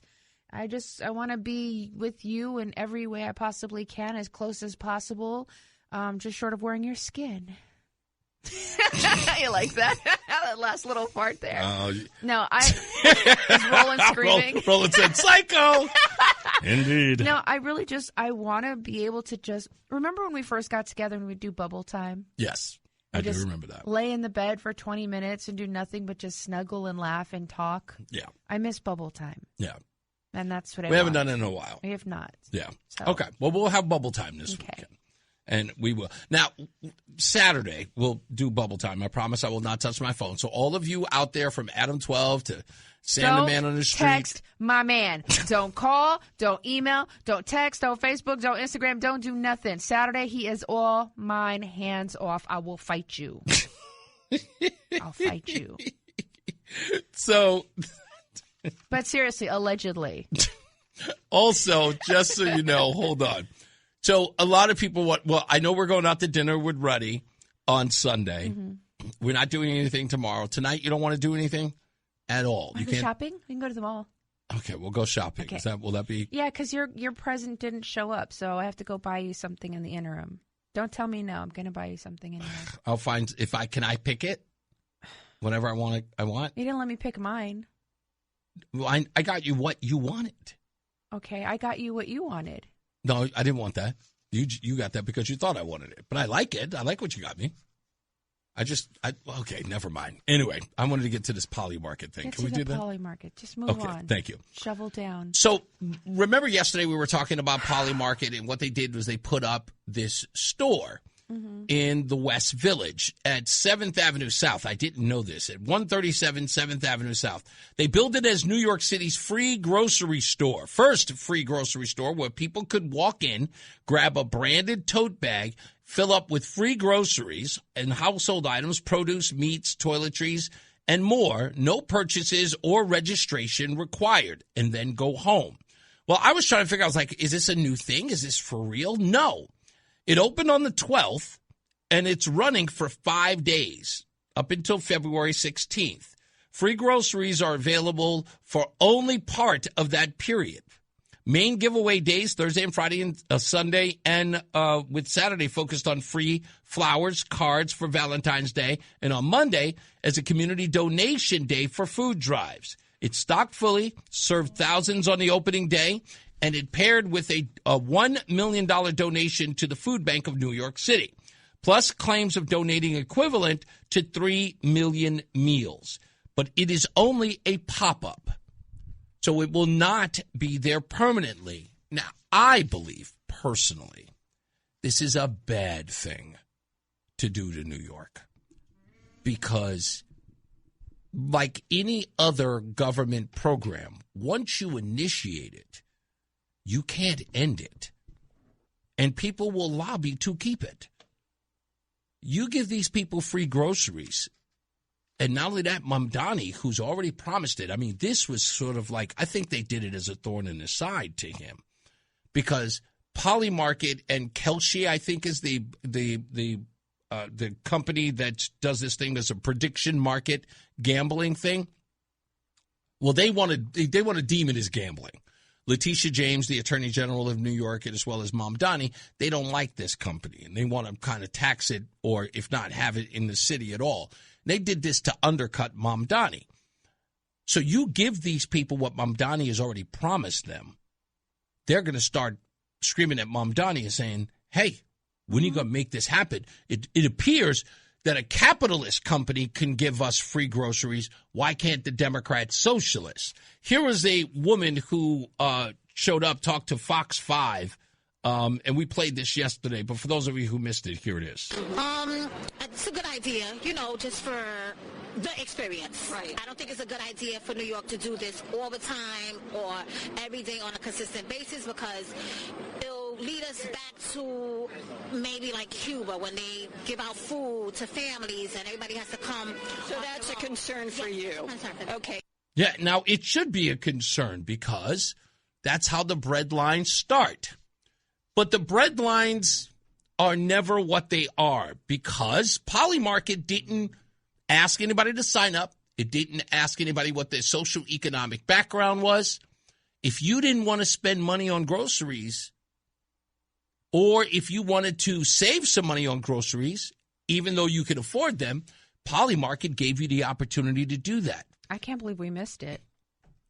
I wasn't driving down to New York for no groceries. What are you talking about? It's free. We don't do anything. There's no such thing as free. We don't do New York. We don't do New York either. We don't do anything like that. Bottom line is that this is going to create a problem. And I said this yesterday, that the biggest problem with this is that it is never just the poor who go. It is also the shiesty, the scumbag. That's who they are. And I'm sorry, I know plenty of these people. So do you folks. You know who they are. Somebody is saying, how much money in groceries can we get? Oh, it's a $200 limit. Somebody's going down there and take advantage of that. This makes me think about, remember what Chris and I were talking about during COVID, what was sent to us in the mail? Yes, talk about that. Yeah. During COVID, I got an EBT card in the mail with like a $500 limit. Mm-hmm. Chris got the same thing. Right. And I'm looking at this going, what? EBT?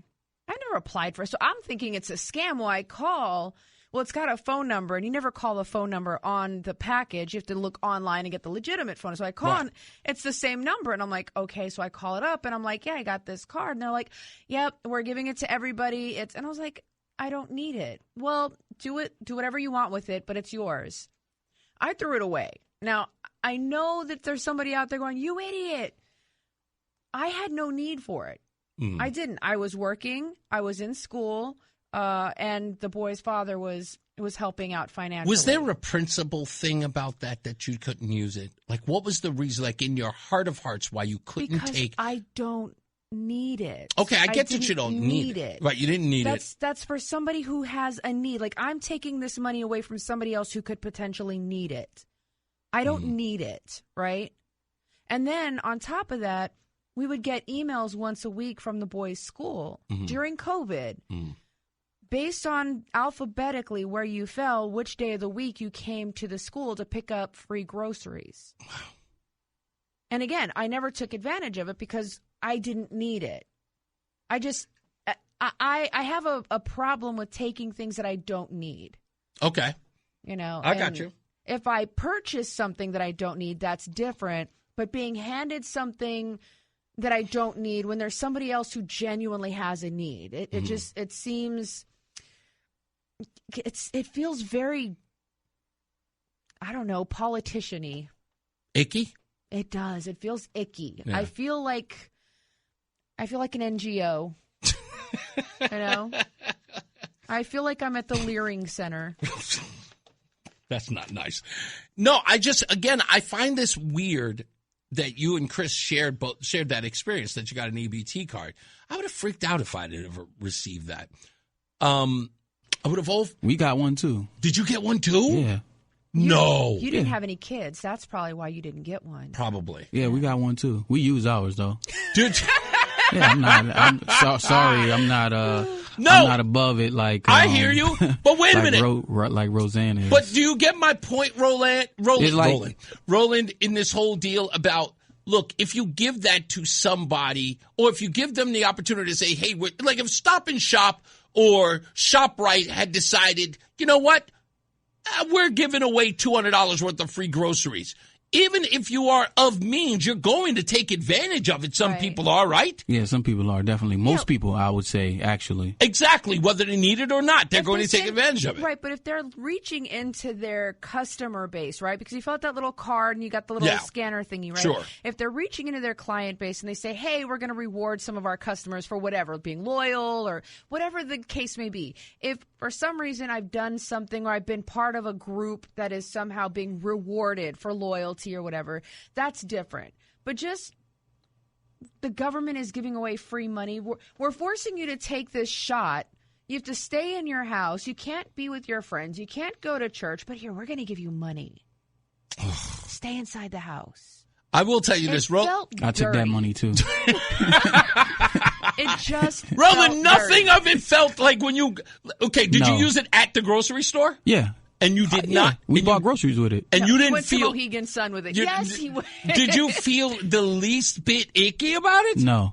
Not? Not even a little bit. If a man that's worth $20 billion, and somebody wants to give him an extra $1 billion, but there's other people that can use that money, what do you think he's going to do?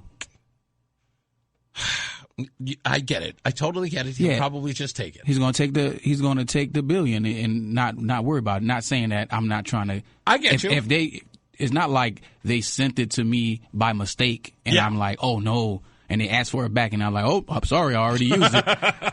No, if they sent it to me, then just like they sent it to the neighbors next door to me and across the street from me, we all got, my whole street pretty much got it. Yeah. But I'm always thinking, like, what if, it's like the FEMA, right? Mm-hmm. We're giving you $700 without realizing it's a loan that's building interest and you're required to pay that money back. Yeah, FEMA, I don't even want to talk about that. But I'm saying, like, what is the difference with the SNAP card, the EBT card? Like, how do I know they're not going to be like, well, you took it, so now you have to. Well, guess what? But they're going to do that whether you spend it or not. That's true, but I wasn't giving him no leverage. But wait a minute, hold on. Okay, because Adam 12 is in here. He said, laugh out loud, we got one too for my daughter. We used it like Roland. We didn't feel bad either. Okay, I don't want to morally judge anybody. No, it's not about, it doesn't. Everybody has I got you, but I'm asking this question. Okay, so can I put it under a different scenario? Go ahead. For everybody, okay? If they had mailed you the old food stamp booklet, would you have used it? I sure would have. Adam 12. Counting them out, tearing them off. I did it when I was a kid. It's no different. Okay, I'm not going to lie. I wouldn't have done. Either one I couldn't do. It just doesn't feel, it didn't feel. It didn't sit right with my spirit, and since it didn't sit right with my spirit, I wasn't going to do it. Is it because because you didn't ask for it, and then someone giving it to you? Okay, let me be honest with you. When the ex and I first split up, and I was like, "Listen, I'm not working right now. It's just me and the boy. I got to pay this rent. I got all these bills to pay. I need your help." This father looked at me, on the phone, and he said, "Go get welfare." Yeah. Oh. Yeah, that's what he told me. Go get welfare. Dum. Meanwhile, he's in Germany living his best life with his 3 degrees. And, the new girlfriend in the apartment. Like, he's got all this, stuff free flowing into his world. And he's like, go get welfare. And I was like, first of all, that's some hockey. That's some bull hockey, right? I'm a Latina. Your son is black. I'm divorced now. These are all the things that put me in every single, I am just ticking every freaking stereotype box.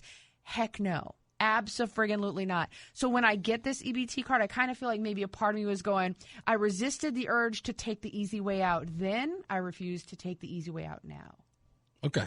That makes sense. I have never, outside of WIC, I have never depended on the federal government for my sustainment. I've always worked. When I couldn't work, I joined the military. When I got done with the military, I collect my veterans, my disability, and I go to school. I do everything I can to maintain myself. I'm not depending on other people. I'm not depending on the federal government because I got 2 arms, 2 legs, 2 eyes, and healthy lungs. if God forbid all things fell apart between you and I right now, I'd still be okay. Adam 12 said if they'd given him the food stamp booklets, he said he'd have spent that easy. He spent that too. Damn! Y'all are gully! Man. I mean, you never forget where you're from. And I'm gonna appreciate it. I can get that too. I'm gonna appreciate that. I can see both sides of it, but you said never forget where you come from. Brother, I never forget. That's why I'm never going back. Yeah, me either, but I'll take a little bit of this and that every now and then if you throw it my way.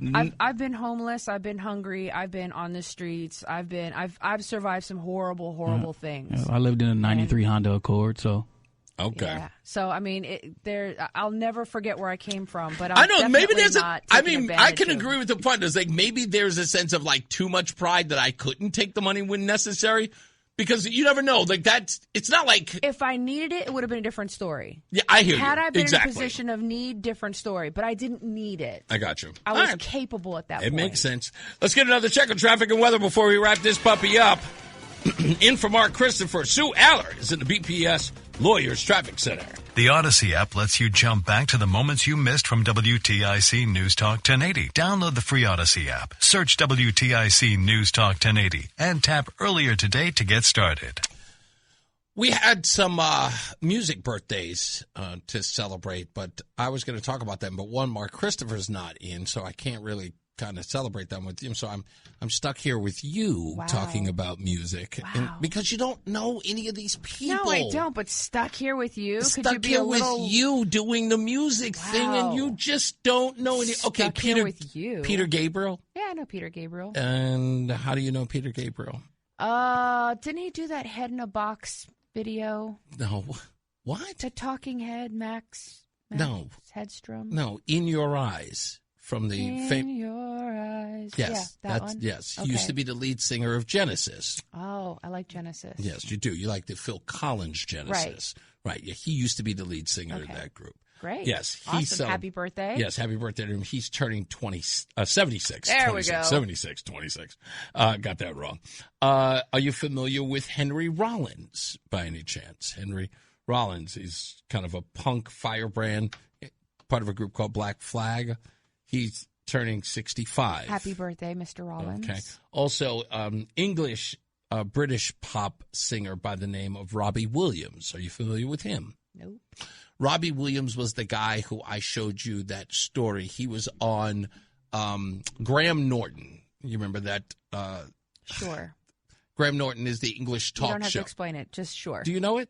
Yeah, that's the guy who he does the funny things, and the people, the celebrities, and they do funny stuff. They do funny stuff. You remember that this guy, Robbie. This the guy who dated a girl in high school and then she dumped him for another guy? No. Okay. Robbie Williams is the guy who was sitting there when Justin Timberlake and Anna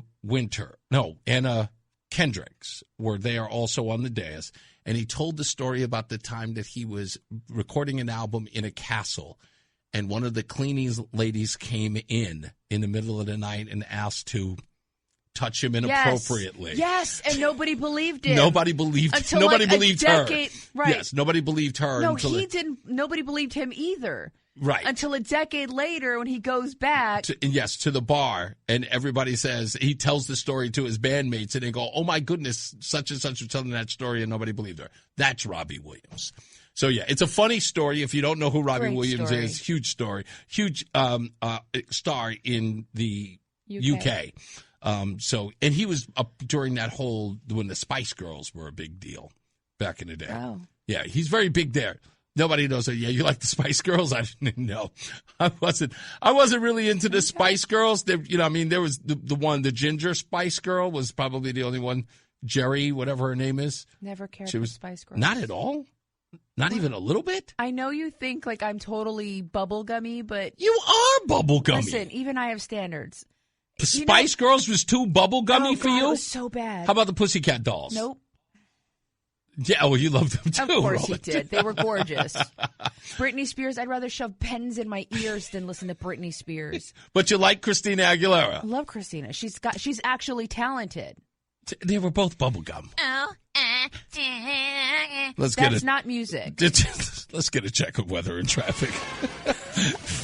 Sue Aller is in for Mark Christopher. You see why I don't do the music section with you. Sue Aller is in for Mark Christopher. He's in the BPS Lawyers Traffic Center. What's up, everybody? You know who it is. You know who it is. You know who it is. It's Reese on the radio. Frederick Douglass of the 21st century. It's WTIC News Talk 1080. Well, Rozan, that is it. That's so crazy. What's so fast? Yeah, it goes by really, really fast when you're here. You take up a lot of the time now. Just, when you're here. I'm communicating with you. I don't know how to respond to that. It's supposed to be a nice thing. Okay, then it's a nice thing. Which, by the way, when are you going to start the whole, Instagram page or X page for Din Din? When is that ever going to happen? I don't know. I got to get him some little outfits. I want to make him some little headphones. Please don't do that. Please don't do that. Little microphone for Din Din. Please don't do that. Absolutely. Absolutely don't. Din Din on the radio. Make it a family affair. Just too much. Anyway, I want to thank all of you for all of the well wishes. If you could, you can find the My song. Cash App. No, I'm just kidding. I'm just kidding. You can. I will not do the Cash App. That's Rozan. Rozan's song, which I had made for her. I just want you to know that you would be doing me a great gift for Rozan. If you could find it on YouTube, go to the Reese on the Radio page on YouTube. Find it, or just go to my Facebook page, click on it, listen to it, and just, just blow it up a little bit for her. Let her know that you guys like the song. Every time I hear this song, I cry. Yes, I know. Come on, let's give her some love. Come on.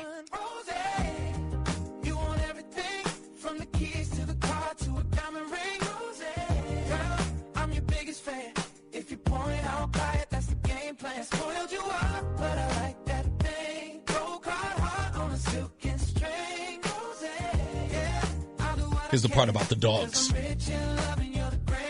Because all you ever talk about is the puppies. Hey! If it matters, I'm singing background. She see a baby, now she got that stare. Wouldn't it be cute while she's fixing her hair? Already got names for the future crew. She's picking their outfits before they're due. Well, anyway. So you can find it. It's on my Facebook page, and of course it's on YouTube. Show her some love. Song's just simply called Rozan, She Wants Everything. Which completely captures who she is and what she's about. So it really makes you cry every time you hear it. I love it. It is so beautiful. I know it's cheesy, but that's okay. It's meant to be cheesy. It does sort of encapsulate everything that's me, and it makes me appreciate the way that you see me. Well, I can only see you one way. But, I won't even get into that because that's just another story. Let's go to Jerry in Columbia. How are you doing, Jerry? Reese, how the hell are you, my friend? I'm great, sir. What's up? Hey, I have to go back to yesterday for just a second. And okay. I was on the road when I was listening to you, and I wanted to call you so bad and say, Reese, change the subject. Just stop talking. Because when you said women are too dumb to fill out a birth certificate application, and I said to myself, Rozan, you're going to get about 5 dozen roses right off the bat. I'm not going to lie. I loved that. I was dying. She sat right here for the whole thing, Jerry, and she was howling laughing. I've been married 3 times, and I've never had a problem. All I could think of was radio personality hospitalized. Well, listen, I'm sorry. Yesterday's monologue, by the way, find it at WTIC.com or, of course, go to ReseOnTheRadio.com to find that monologue. You have to understand, I did not write that monologue, Jerry. That monologue came directly from the heart because I'm so sick and tired of these people telling us how stupid we are. And they have got to be the dumbest people ever. Right. Black folks are dumb. Women are dumb. I mean. So I was getting all of these messages. There were people who were driving who couldn't go in the chat room afterwards. It was just like, dude, I couldn't wait to get to the chat room to tell you how crazy that monologue was. I know. Rozan, you have to do Britney Spears one more time, please.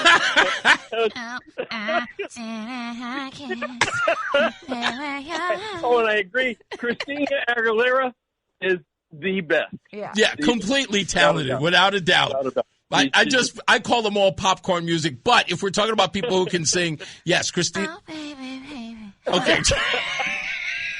Thank you, Jerry. I appreciate it. Happy anniversary, my friend. I'll let you go. You have a great weekend. Thank you, man. You got it. Can't wait to see the two of you. You got it, man. Thank you. Scott is in the car. Oh, sorry. Scott is in the car. How are you, Scott? Hey, brother. How are you? I'm great, sir. What's up? Good. I had to call in and wish you guys a happy anniversary. Thank you. I've been listening, and I was listening before when you were talking about the ball and chain. And I'm like, oh, my God, he's in the doghouse. But then I was going to offer up, you're supposed to kind of feather it up a little bit and say, not a ball and chain, she's the wings that make me fly. Oh! But no. Wings are kind of hard. Wings are kind of make it difficult to do things incognito because they're wings. Yes. And they get in the way quite a bit. Yes. I am the clipper of your wings. Yeah, she is the clipper of my wings. Of your wings. Rozan would never, ever be my wings because, as Rozan likes to say on her Instagram account, she wants to be famous, but she's lazy. Yeah.